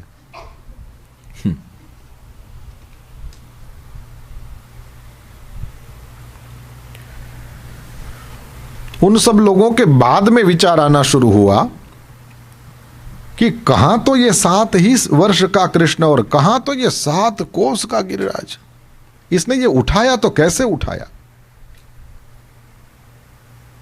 सब लोग गए नंद जी के पास। नंदराय जी बोलो भाई। बोले ये 7 साल का बच्चा, ये 7 कोस का गिरिराज 7 दिन रात तक उठा के खड़ा रहा। बोले हाँ, ये तो मेरे लिए भी आश्चर्य है, पर ऐसा है हम सब लोगों ने गिरिराज जी की पूजा करी थी ना, तो गिरिराज जी ही उनकी पूजा करने के कारण जो संकट आया उससे हमको उबारने के लिए जैसे कृष्ण के हाथ पे आ गए थे। बोले महाराज ऐसा लगा नहीं कि कोई उड़ गया हो, उस तरह से आ गए हो। असल बात यह है कि लाला ने उठा के रखा था महाराज। नंदराय जी ने कहा मन तो मेरे को भी यही देख तो मैं यही रहा था, लेकिन गिरिराज जी की ही कृपा मानना पड़ेगा। बोले गिरिराज जी की कृपा नहीं है, ऐसी बात नहीं है, ये तो हमारा राणा है, हमारा राजा है, लेकिन कृष्ण का भी प्रभाव है महाराज। आप बताओ ये है कौन। नंदराय जी ने कहा कि आप सब लोगों को यह प्रश्न इसलिए हो रहा है कि जब यहां पर गर्गाचार्य जी महाराज पधारे थे, गर्गाचार्य जी महाराज ने आकर के इस छोरे के बारे में जो कुछ कहा था वो आप सब लोगों ने सुना नहीं। गर्गाचार्य जी महाराज ने जब ये पधारे नामकरण संस्कार के लिए तब ऐसे बोले थे कि यह तुम्हारा जो छोरा है नंदराय, ये तो प्रत्येक युग में आता है, हर युग में इसका वर्ण भिन्न भिन्न होता है, और कभी ये वसुदेव का पुत्र था इसलिए इसका नाम वासुदेव है। इसके कई रूप और नाम हैं, गुण और कर्म के अनुरूप इसके जितने भी नाम आदि हैं उनको मैं जानता हूँ। हे नंद, तुम्हारे और तुम्हारे आसपास वाले सभी ग्वाले और गायों और गोपियों उन सबका रक्षण केवल ये रहेगा तो अपने आप होता रहेगा। कितना भी बड़ा संकट क्यों ना आए, लेकिन ये यदि तुम लोगों के पास रहेगा तो तुम शांति से उन संकटों को पार कर जाओगे। हे व्रजपति, कई बार ऐसा हुआ है कि प्रजाओं का इसने प्रकट होकर के रक्षण किया हो। जो भी व्यक्ति इनमें प्रेम करेंगे उन लोगों का कहीं भी कभी भी पराजय नहीं होगा। जो भी व्यक्ति इनका पूजन करेंगे वे सब इनके प्रिय होंगे। इसलिए हे नंद, तुम्हारा ये जो कुमार है ये तो गुणों में नारायण के ही समान है, इसलिए सब प्रकार से इसका रक्षण करना, इसके कर्मों में कभी भी विस्मय नहीं करना। गर्गाचार्य जी महाराज ने इस बालक के बारे में मुझे ये सब बताया है। नंदराय जी ने जैसे ही कहा तो सब लोग, गर्गाचार्य जी महाराज का यदि वचन है तो फिर ये तो साक्षात परमात्मा है जो हमारे गोकुल में हम सब लोगों को सनाथ करने के लिए आए हैं। ये विचार करके सब लोगों ने नंदराय जी को भी प्रणाम किया है और कृष्ण को भी प्रणाम किया है और सब दोनों की पूजा करी है। अब शुकदेव जी महाराज वो दृश्य दिखाते हैं कि जिसने बहुत पानी बरसाया उसकी क्या दशा हुई। तो इंद्र महाराज मन में विचार करने लगे कि भगवान का बैठाया हुआ मैं इस आसन पर बैठा हूं, राइट, और भगवान के ही ऊपर मैंने अपनी शक्ति का प्रयोग किया, दुरुपयोग किया। भगवान श्री हरि के प्यारे ग्वाले, गाय, नंद, यशोदा, गोपियां आदि उन सब के ऊपर मैंने इस तरह से अपनी शक्ति का दुरुपयोग किया। तो फिर विचार करने लगा कि मुझे भगवान से क्षमा मांगनी चाहिए। परमात्मा श्री हरि से क्षमा मांगने के लिए कोई विचार नहीं आ रहा था कि करूं क्या कि परमात्मा को मुंह दिखा सकूं। श्री नारद जी को पूछा, महाराज इस प्रसंग में क्या करना चाहिए? नारद जी ने कहा, देखो तुम्हारे मन में क्षमा भाव होगा तो वो जरूर क्षमा करेंगे, पर जाऊं कैसे महाराज? तो बोले, देखो कृष्ण को गाय बड़ी पसंद है, इसलिए तुम तो ये करो कि सुरभि गाय को लेकर जाओ, और गाय को लेकर के जाओगे तो भगवान प्रसन्न हो जाएंगे गाय को देखकर।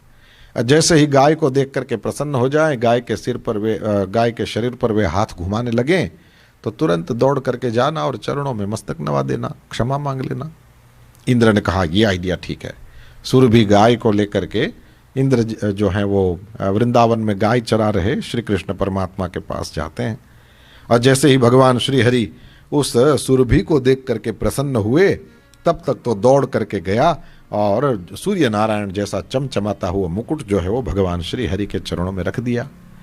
भगवान श्री हरि ने देखा कि कोई प्रणाम कर रहा है, तो भगवान ने कहा, भाई कौन हो? तो इंद्र महाराज ने जैसे ही अपना मुखड़ा दिखाया तो बोले, ओ आप हो? कहा कि प्रभु मैं क्षमा मांगता हूं। आप ऐसे हो कि जैसे माँ बच्चे को दूध पिला रही हो, तो बच्चा कभी कभी दूध पीते हुए माँ की छाती में लात मारता है। प्रभु हम सब लोग अपराध करने के ठिकाने पर हैं, और आप जो हैं वो क्षमा करने के ठिकाने पर हैं। महाराज आप हमारे अपराध को क्षमा करें। इंद्र महाराज ने कहा कि अब वो त्रिलोकेश हूं, ऐसा मद नहीं है महाराज। मैंने अपराध किया, इसका मुझे फल मिल गया। आप हमारे पिता हैं, आप हमारे गुरु हैं, आप हमारे सब कुछ हैं, हम समस्त लोकपालों के अधिपति हैं, अधीश्वर हैं। आप तो मेरे जैसे जगदीश मानियों का, जो अपने आप को संपूर्ण जगत का ईश्वर मानते हैं, ऐसे लोगों के आप स्वामी हैं, और हम लोगों के अभिमान को धोने का ही काम करते हैं। हे भगवान, हे महापुरुष, हे महात्मा, हे वासुदेव, हे कृष्ण, हे सज्जनों के, संतों के, भक्तों के प्रति आपको मैं नमस्कार करता हूं। इस तरह से परमात्मा श्री हरि को प्रणाम करने लगा। भगवान श्री हरि ने कहा, देखो इंद्र, ऐसा है कि मैंने तुम्हारे यज्ञ को बंद भी जो कराया है ना, वो भी तुम्हारे ऊपर उपकार ही किया है। क्यों? बोले तुम्हारा अभिमान बहुत बढ़ गया था, और वो जो बढ़ा हुआ अभिमान था वो किसी दूसरे का थोड़ी अहित करेगा, वो अहित करेगा तुम्हारा अपना करेगा। इसलिए तुम्हारा ज्यादा अहित न करे, इस हेतु मैंने उस अहंकार को, उस अभिमान को ही खत्म कर दिया। अब तो तुम मेरी शरण में रहो, और बिल्कुल ध्यान रखना, जिस तरह से मैंने तुम्हें गादी पर बिठाया है, किसी पावर में किसी व्यक्ति को बिठाया जाता है तो असल में तो उसका काम जो है वो सबकी सेवा करना है ना? तो गादी पर बैठ कर के सेवा करना शुरू होता है कि गादी पर बैठने के बाद ऑर्डर करना और सबके ऊपर पावर दिखाना और ये सब शुरू होता है? हमको गादी पर बिठाते हैं, किसी सीट पर हम बैठे होते हैं तो हम सबकी सेवा के लिए बैठे होते हैं, है ना? तो इंद्र महाराज को कहा कि दुनिया में सब जगह पर वर्षा ठीक से हो, आदि आदि, ये सब तुम्हारी जिम्मेदारी है। तुम वहां उस नाटक में कहां पड़े कि मेरा यज्ञ बंद कर दिया तो अब मैं दिखा दूंगा। ये दिखा देने के लिए गादी पे थोड़ी बैठना होता है। क्षमा नहीं है तो यहां पर बैठने का कोई अर्थ नहीं रहता है। इसलिए इंद्र महाराज, अब तो आप क्रियताम मेनुशासनम, अब आपको मेरे अनुशासन में सब कार्य करने चाहिए। आप अपने अधिकार का, वो जो अधिकार प्राप्त है उसको भोगो भी, आप अपने अधिकार में स्थिर भी रहो, लेकिन उसमें कहीं भी अहंकार नहीं होना चाहिए। भगवान श्री हरि को प्रणाम किया इंद्र महाराज ने। उसी समय सुरभि गाय ने अपने दूध से भगवान के ऊपर अभिषेक किया है। कहा कि महाराज, ये इंद्र जो है वो मनुष्यों का इंद्र होए तो होए, हम गायों के इंद्र तो अब से आप ही हो। सुरभि गाय ने कहा कि हम गायों के इंद्र आप हो, इसलिए गोविंद ऐसा भगवान का नाम पड़ा है। परमात्मा श्री हरि ने स्वीकार किया है इस नाम को। गोकुलपति गोविंद का अभिषेक करके, और इंद्र महाराज जो हैं वो अपने और देवताओं के साथ जो वहाँ कृष्ण भगवान से क्षमा मांगने आए थे, तो वो और सुरभि दोनों ही स्वर्ग में फिर वापस गए। अब एकादशी की कथा आया। क्या गजब की बात है साहब। 29वें अध्याय से रासलीला की कथा है, और उससे जस्ट पहले वाला अध्याय है वो ये एकादशी वाला है। मेरे गुरुदेव भगवान समझाते हैं कि अपने सारे शरीर में 2 इंद्रियां ऐसी हैं कि इंस्ट्रूमेंट एक है, काम इसके 2 हैं। एक हो गई जिह्वा, क्योंकि स्वाद भी वाद भी, यानी खाना भी है, रस भी लेना है और बोलना भी है, दोनों काम जिह्वा के हैं। और एक उपस्थ इंद्रिय है, उससे प्रजा की उत्पत्ति भी और मूत्र त्याग भी। तो क्योंकि इंस्ट्रूमेंट एक ही है और उससे काम हम 2 करते हैं, इस वजह से उन दोनों का कंट्रोल बहुत कठिन। इसलिए नरसिंह मेहता वाच काच मन निश्चल राखे, तो धन धन जननी ते नीरे। सकड़ लोक मां सहुने वंदे, निंदा न करे के नीरे। वाच काच मन निश्चल राखे, धन धन जननी ते नीरे। अब कृष्ण भगवान से ही पूछो महाराज, इन दोनों में भी संयम कठिन किसका है? कृष्ण भगवान का यह मत है श्रीमद् भागवत में कि जिह्वा का ये इसका कठिन है, यह संयम बहुत कठिन है। अच्छा महाराज, इसके भी 2 काम हैं, एक बोलती भी है और दूसरा स्वाद भी लेती है, तो इन दोनों में से कठिन किसका है? तो भगवान श्री हरि समझाते हैं कि जितम सर्वम जीते रसे। तुमने रस जीत लिया, स्वाद में यदि जिह्वा को जीत लिया तो तुमने सब जीत लिया। अब थोड़ा थोड़ा समझ में आ गया कि एकादशी आदि व्रत क्यों बताए गए। ये नहीं होना चाहिए कि सप्ताह का एक सप्ताह में 7 दिन होते हैं तो 4 दिन उपवास कर लिए। क्यों? बोले बेटी का जल्दी से संबंध हो जाए और बेटों का उनके एग्जाम्स में पास हो जाएं, उसके बाद उनको भी छोरी मिल जाए, उनको भी नौकरी लग जाए। तो क्या करेंगे? बोले सोमवार तो शिव जी का है, उस दिन भी उपवास, मंगलवार तो हनुमान जी का है, उस दिन भी उपवास करते ना, गुरुवार तो जलाराम बापा का, उस दिन भी उपवास, शुक्रवार को देवी माँ, शनिवार को हनुमान जी। कुछ खा भी ले यार। ये तू जिन जिन का नाम ले रहा है वो भी भूखे नहीं रहते। और कभी करके देखना, बिल्कुल भूखे रहना इजी, एक माप में खाना बहुत कठिन। क्योंकि लोगों को क्या है ये माप में खाने वालों, वैसे मेरे को तो हंसी आती है। कुछ लोग ऐसे मैंने देखे, मैं 3 रोटी खाता हूं, राइट? अब उनको बोलो कि तुम जो 3 रोटी खाते हो वो पंजाब वाली हो तो भी 3 रोटी, कि गुजरात वाली हो तो भी 3 रोटी। 3 की संख्या में नहीं बंधना चाहिए। ये श्याम सुंदरों को इधर वो गुलामी करने के लिए लाए थे, राइट? वो स्लेव में लाए थे यहाँ पर। तो ये इन लोगों को ये कहा गया कि 12 बज गए हैं, खा लो। तो वो लोग एक दूसरे की ओर देखने लगे थे। कल उसमें से अपने यहाँ एक आया था ना, कल श्याम सुंदर शालिग्राम जी, हाँ, तो उन लोगों को यह कहा गया कि इतना बज गया है, खा लो। और उसने कहा कि इतने बजे खाते हैं कि भूख लगे तब खाते हैं, इतने बजे सोना होता है कि नींद आवे तब सोना। और नींद सबको एक टाइम पे नहीं आ सकती। कभी तो पथारी में अंदर बेड में घुसने के बाद भी पता नहीं आधा पौना घंटा वो ऐसे ही हम लोग वो कर, और कभी जल्दी भी आ सकती है। और फिर याद रखो साहब, जब वास्तव में भूख लगी हो तो जरा सा चना वो और ये क्या कहते हैं, ये सब भी मिल जाए, बहुत कम चीजें मिल जाएं, मुरमुरा चना भी मिल गया तो काम बन जाता है। और नहीं भूख होए उसके बाद तो कितना ही खा लो। इसी तरह से नींद नहीं आए तो कितने ही घंटे बेड में पड़े रहो। और मेरा तो ये है कि यदि नींद नहीं आ रही है और पड़े हैं बेड में तो बॉडी पेन करने लगता है। आप लोगों का आप जानो, मतलब शरीर ही मना करता है कि यहां क्या पड़ा है, बजा कुछ भी हो, क्या लेना देना। घड़ी में देख के थोड़ी नींद खुलेगी, जब खुलेगी खुलेगी, पर खुल गई तो फिर शरीर मना करता है कि अब यहां पड़े मत रहो। ये बहुत बुरी बात है कि वहीं पर पड़े रहें। कुछ न कुछ कर लिया जाए, कुछ पढ़ लिया जाए, वो हेडफोन डाल के कुछ सुन लिया जाए, क्या फर्क पड़ता है। कुछ न कुछ तो किया जा सकता है, कुछ नहीं तो जब किया जा सकता है साहब। ऐसे लगे कि अब इतनी भोर में क्या करना है, कोई नहीं, तुम प्रेम से बैठ के राम राम करो ना, भगवान का नाम लेने में थोड़ी कोई नियम है। तो बिल्कुल भूखे रहना आसान है, क्योंकि आप ये जिन्होंने भी जागरण किया होगा उनको पता है कि नींद आने का एक टाइम होता है। उस टाइम को यदि आप कैसे भी करके क्रॉस कर गए तो फिर सब सुबेरे तक नींद नहीं आती। Yes no. इसी तरह से भूख का भी टाइम होता है। जैसे मैंने यहां शायद कहा था कि एकादशी को मेरी सुबह और दोपहर तो अच्छी होती है, लेकिन यदि मैंने एकादशी के दिन कुछ नहीं खाना है और सिस्टम को चांस देना है आज अपने आप को वो सर्विस कर ले, ऐसा कर, तो शाम होते होते ही मेरे विचार बदल जाते हैं कि क्या जरूरत थी। दोपहर में सब लोग प्लेट भर भर के खा रहे थे, तो तुमको ये व्रत करके करना क्या था।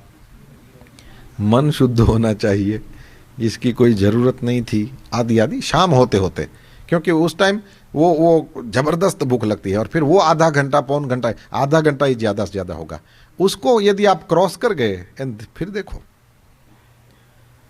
तो इसका मतलब ये है, क्योंकि कई लोग तो यूँ ये भी समझते हैं कि भूख वो जमा होकर के मिलती है, कि दोपहर में नहीं खाया तो रात में डबल खा सकते हैं। ऐसा नहीं होता है, ये गलत मान्यता है। एनीवे, तो वो माप में खाना वो बहुत कठिन काम है। तो फिर एक बार सुन लें, ये जिह्वा और उपस्थ दोनों इंद्रिय एक काम दो, उसमें उन दोनों में भी जिह्वा का संयम कठिन, और वो भी बोलने में नहीं, खाने में।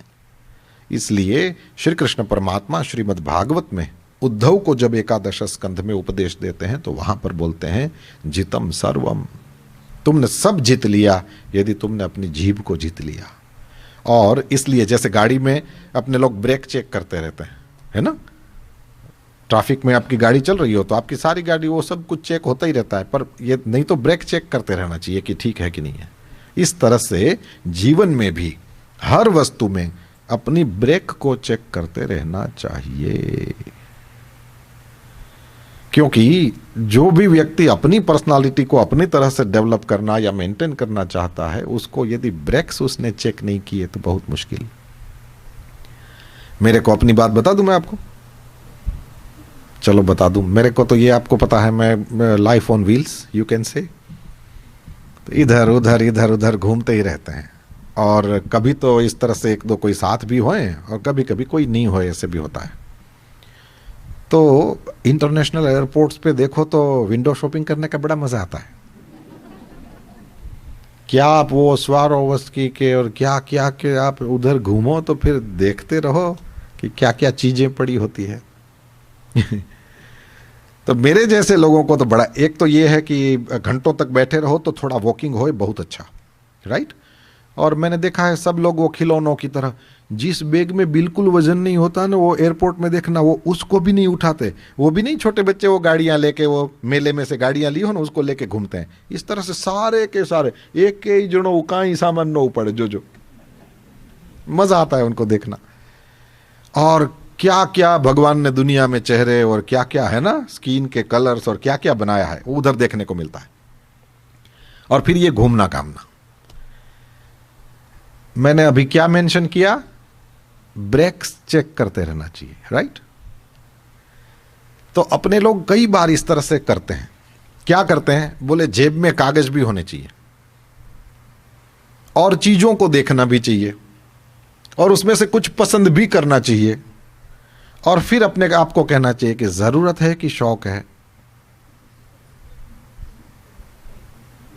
और 99% अंदर से आवाज यही आती है कि नहीं, जरूरत तो नहीं है, शौक लगा है, नहीं मिलेगा, आगे बढ़ो। ये तो एक जरा सा ऐसा एग्जाम्पल की जो किया जा सकता है, पर साहब ये हर चीज में काम लगेगा।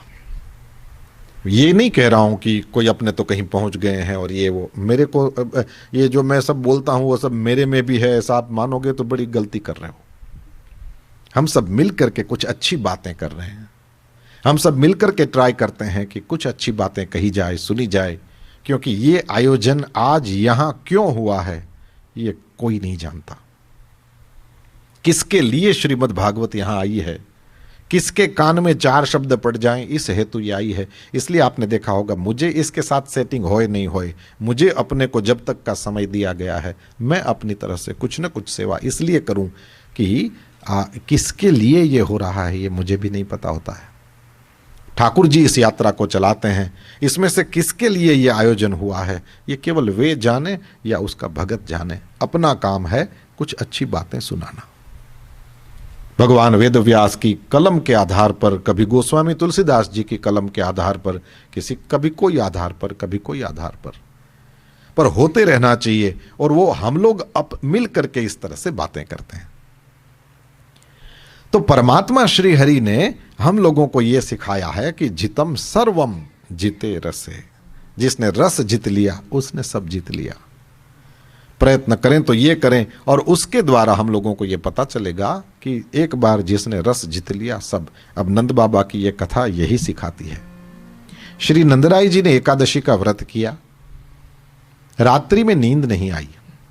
ये उपवास की विधि है ना हमारे यहाँ, एकादशी में आदि आदि व्रतों में उपवास कराते हैं। ये एक बार का खाना और ये भी व्रत है, एक भुक्तम और ये सब कहा जाता है उसको। ये है सही, पर मेरे ख्याल से इसमें कुछ ज़्यादा वो बिल्कुल नहीं रह पाते, तो फिर ये करिए इस तरह से। अदरवाइज 15 दिन में एक बार यदि कोई व्यक्ति भूखा रहने की वो कोशिश करेगा तो वो अंदर से उसका सिस्टम ऑटोमेटिकली ही अच्छा हो जाएगा, उसको एक्स्ट्रा कुछ भी नहीं करना है। एकादशी के दिन हमारे यहाँ उपवास करने की विधि है। क्यों कराते हैं? देखो, उपवास करने का मतलब है पेट में कुछ मत डालो, राइट? स्पेशली धान्य ये मत करो। उससे क्या मिलता है? बोले जो व्यक्ति उपवास करेगा उसका पेट खाली होगा। और हम सबका एक्सपीरियंस है, यहां वजन नहीं होए तो यहां वजन नहीं होता। ये लाइट है तो ये भी लाइट रहेगा। इसका मतलब कि पेट भरा नहीं होए तो नींद नहीं आती। अब बिना अपना शेड्यूल चेंज किए आपको भगवान का भजन करने का थोड़ा एक्स्ट्रा टाइम इसी शेड्यूल में मिल रहा है। हाउ? एक खाने का टाइम बचा। और कई लोग, मैं जब ये बोलता हूं मुझे पता है माताएं मन में सोचती है वो मेरा बचता है, ये इन लोगों के लिए तो बनाना पड़ता है ना। तो वो जिन लोगों के लिए बनाना पड़ता है तो वो उनकी बात है ना, तेरा तो बचा ना।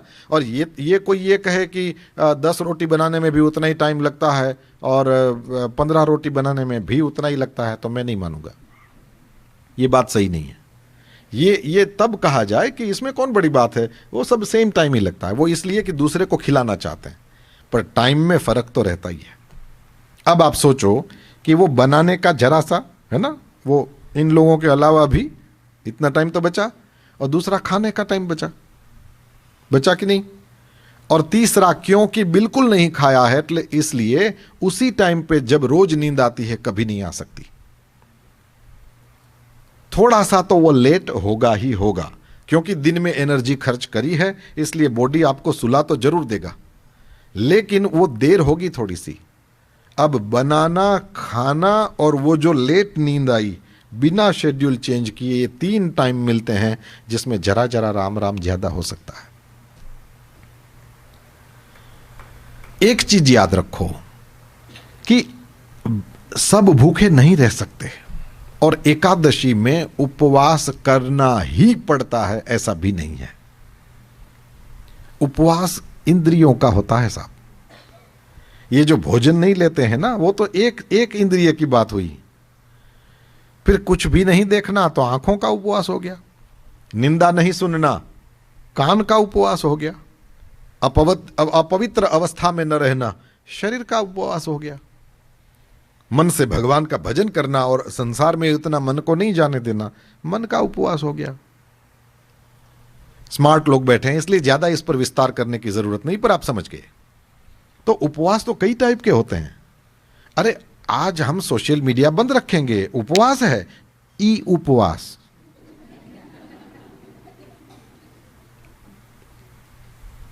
ऐसे कई लोग हैं साहब। ये छोरा ठीक है, किसी के वो व्रत आदि का नहीं वो करना चाहिए, नहीं तो पूरे चातुर्मास तक वो एक समय ही भोजन करता है। जिनको पता है उनको पता है।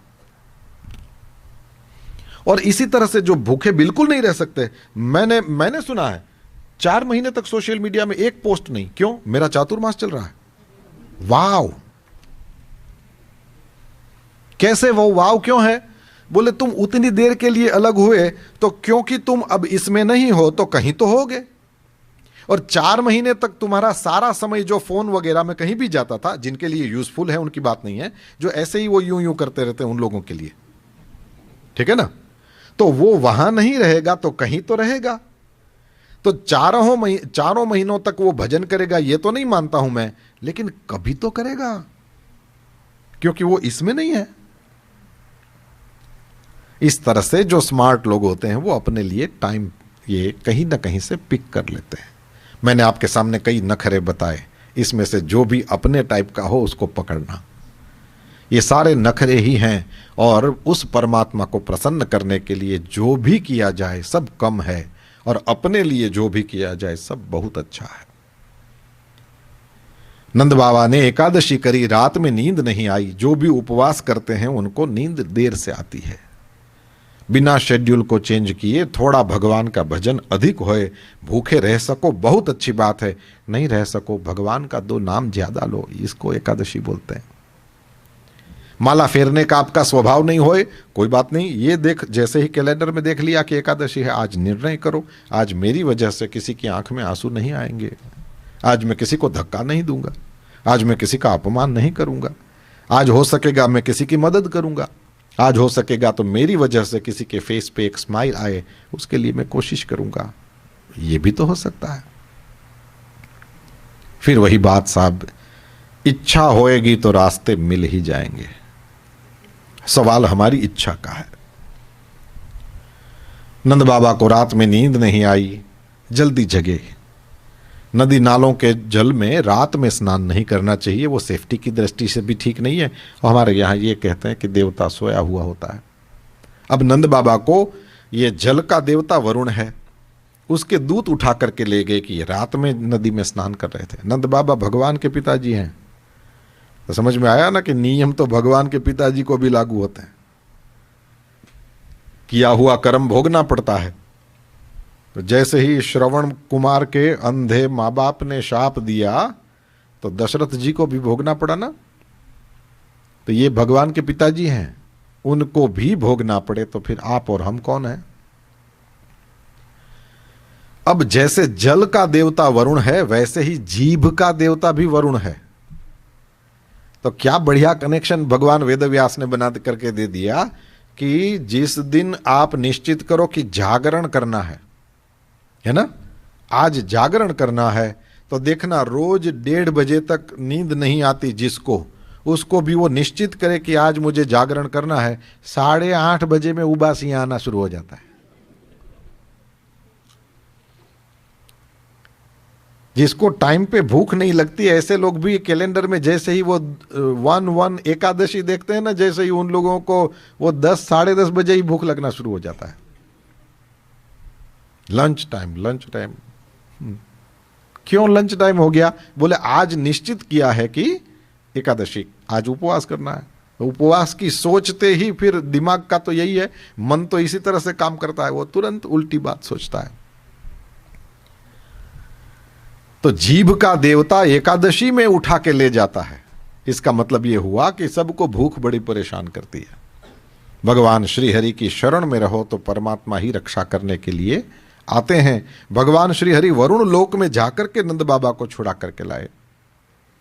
जैसे ही इस तरह से रक्षा करी है, नंद बाबा ने वहां पर गोकुल में आकर के सभी व्रजवासियों को बता दिया कि मेरे को तो पकड़ करके एक जगह बिठा दिया था, और जैसे ही कन्हैया आया तो वरुण तो अपने आसन से खड़ा हो गया, अपने आसन पर कृष्ण को विराजमान किया, और क्या पूजा कर रहा था, प्रणाम कर रहा था, मैं आपको पिताजी को नहीं जानता था, मैं गलती से लाया, क्षमा करें, ये वो इस तरह से बोल रहा था।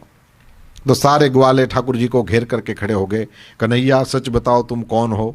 भगवान श्री हरि ने कहा वैकुंठ वाले जो भगवान है वो हम ही तो हैं, और कौन है? अब भगवान खुद बोले तो भी नहीं चलता। जैसे भगवान ने ये कहा कि मैं भगवान हूं, तो बोले बात करता है। क्यों? बोले धोती बांधना आता नहीं, वो हम बांध देते हैं, वैकुंठ वाला हो रहा है। फिर मन में सोची कि यदि वैकुंठ वाले भगवान हैं तो हमको वैकुंठ का दर्शन कराओ। भगवान श्री हरि ने कहा कि बिल्कुल जैसा संकल्प है वैसी ही सिद्धि मिलेगी। वैकुंठ का जिसको भी दर्शन करना है सबको दर्शन होगा। तो भगवान श्री हरि ने ब्रह्मरथ में जाकर के स्नान कराया जमुना जी में, और फिर परमात्मा श्री हरि ने वो तमसः परम जो अपना दिव्य नित्य धाम है वैकुंठ, उसका सब ग्वालों को दर्शन कराया। अब वहां की बात है है ना। तो वहां तो फिर भगवान श्री हरि वो बड़े आसन पर और लक्ष्मी जी के साथ विराजमान हैं, और सनत कुमार और ये सब वेद मूर्तिमान होकर के भगवान की स्तुति कर रहे हैं आदि आदि। वहां तो ये सब चलता है। तो भगवान के गले में वो गलबहियां डाल करके ग्वाले घूमते हैं, वो वाली बात तो वहां तो हो नहीं सकती। तो बड़े दूर पड़े भगवान उनको। अब परमात्मा श्री हरि ने उस आसन से नीचे आकर के कहा कि कैसा लगा वैकुंठ। तो बोले है तो बढ़िया, रहोगे? बोले बिल्कुल नहीं। क्यों? बोले यहाँ तो ये इतने ऊंचे सिंहासन पे सवार होकर के बैठा है, पता नहीं पास में किसको बिठाया है। एक ग्वाले ने कहा मैं जानता हूँ। कौन है? बोले सवेरे सवेरे नंद बाबा के आंगन में झाड़ू लगा रही होती है, ये झाड़ू वाली को पास में बिठाया है। लक्ष्मी जी भगवान के वो आंगन की बुहारी करती है। तो परमात्मा श्री हरि को कहा कि वहां वृंदावन में तो तुम हमारे मित्र होते हो, यहां बड़े से स्वामी लगते हो, हमें ये वैकुंठ नहीं चाहिए। ग्वालों ने परमात्मा के उस धाम को देखा है और वेदादि सब भगवान की स्तुति कर रहे हैं। ये सब देख करके विस्मय तो बहुत हुआ, पर उनको ये अच्छा नहीं लगा। कभी कभी मैंने ये अपनी आंखों देखी बात है, वो जिन बच्चों को माँ बाप ने अपनी गोद में खिलाया होता है, कभी कभी उनको पढ़ा लिखा करके इतना बड़ा आदमी बना देते हैं कि कभी ऐसा अवसर आए कि ये कहाँ क्या काम करता है, और उसके ऑफिस में जाए और उसको देखे, और उसमें भी यदि कोई वो बहुत बड़ा सांप बन गया हो, तो मैंने अपनी आंखों माता पिता को भी संकोच करते देखा है कि ये तो बहुत बड़ा साहब है। दूरी बन जाती है साहब, समझ रहे हो? बहुत ज्यादा ऐश्वर्य प्रकट करने का मतलब हुआ फिर दूरी बनेगी। इसलिए घर में ऐश्वर्य प्रकट नहीं करना। तुम जितने बड़े हो बाजार में बने रहो, घर में कौन हो? घर में किसी के बाप, किसी के पति, किसी के भाई, किसी के बेटे, किसी के ये, किसी के वो, उसी रूप में होना चाहिए। नहीं तो फिर वही बात है, डिग्रियां बड़ा आदमी को बोझिल बना देती हैं। इसलिए जितने लाइट रह सकते हो, जितने खुल करके मुस्कुरा सकते हो, हंस सकते हो, ठहाका लगा सकते हो, कोशिश करो ऐसे ही रहो। बाथरूम में अपने ही मुंह को देख के हंसो। नहीं, लोग गाना गाते हैं जैसे ही शरीर पर पानी गिरा, नहीं, मेरी तो अपनी तो स्टोरी यही है। तो पानी जैसे ही शरीर पे पड़ता है तो पता नहीं वो गाने का मन करता है, और वो गाने वाले ने छूट भी दे दिया है, आए या ना आए गाना चाहिए। ऐसा ही है ना, ठंडे ठंडे पानी से नहाना चाहिए, गाना आए या ना आए, बस जो सुने उसकी हालत वो जाने, अपने गाओ ना। नहीं, इसको 15,000 रुपया इसकी सोसाइटी वाले देते हैं। बात हुई थी ना हमारी।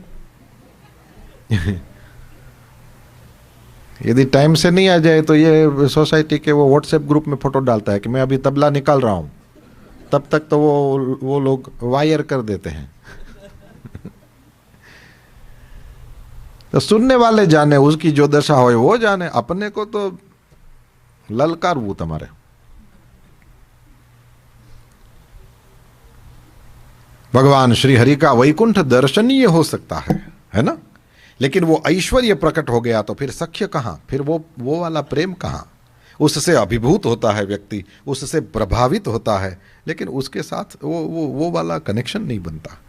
इसलिए जिसके साथ तुम्हें संबंध रखना है वहां कभी भी अपने प्रभाव को मत दिखाओ। संबंध रखना चाहो वहां पर घर की तरफ बिहेवियर करो, और तुम्हें जहां पर वो प्रभाव दिखाना है तो फिर समझ लो फिर संबंध नहीं बनेंगे, और वो बने तो भी वो प्रोफेशनल वाले बनेंगे। इसलिए जहां भी हो सके आपको जहां वो घर वाला संबंध बनाना है तो अपना वो प्रभाव है उसको साइड में रखो।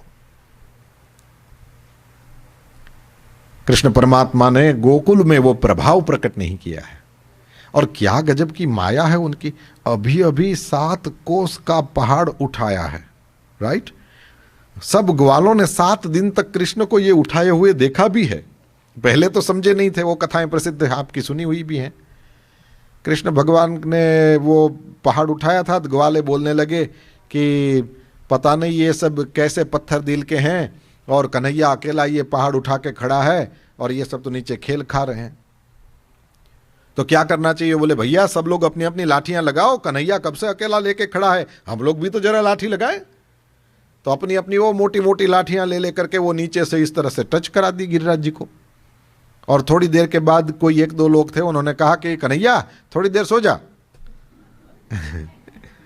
तो भगवान श्री हरि ने कहा कि फिर इसको कौन उठाएगा? बोले उठाया तो हमने ही है, तू तो यूं उंगली लगा के खड़ो है,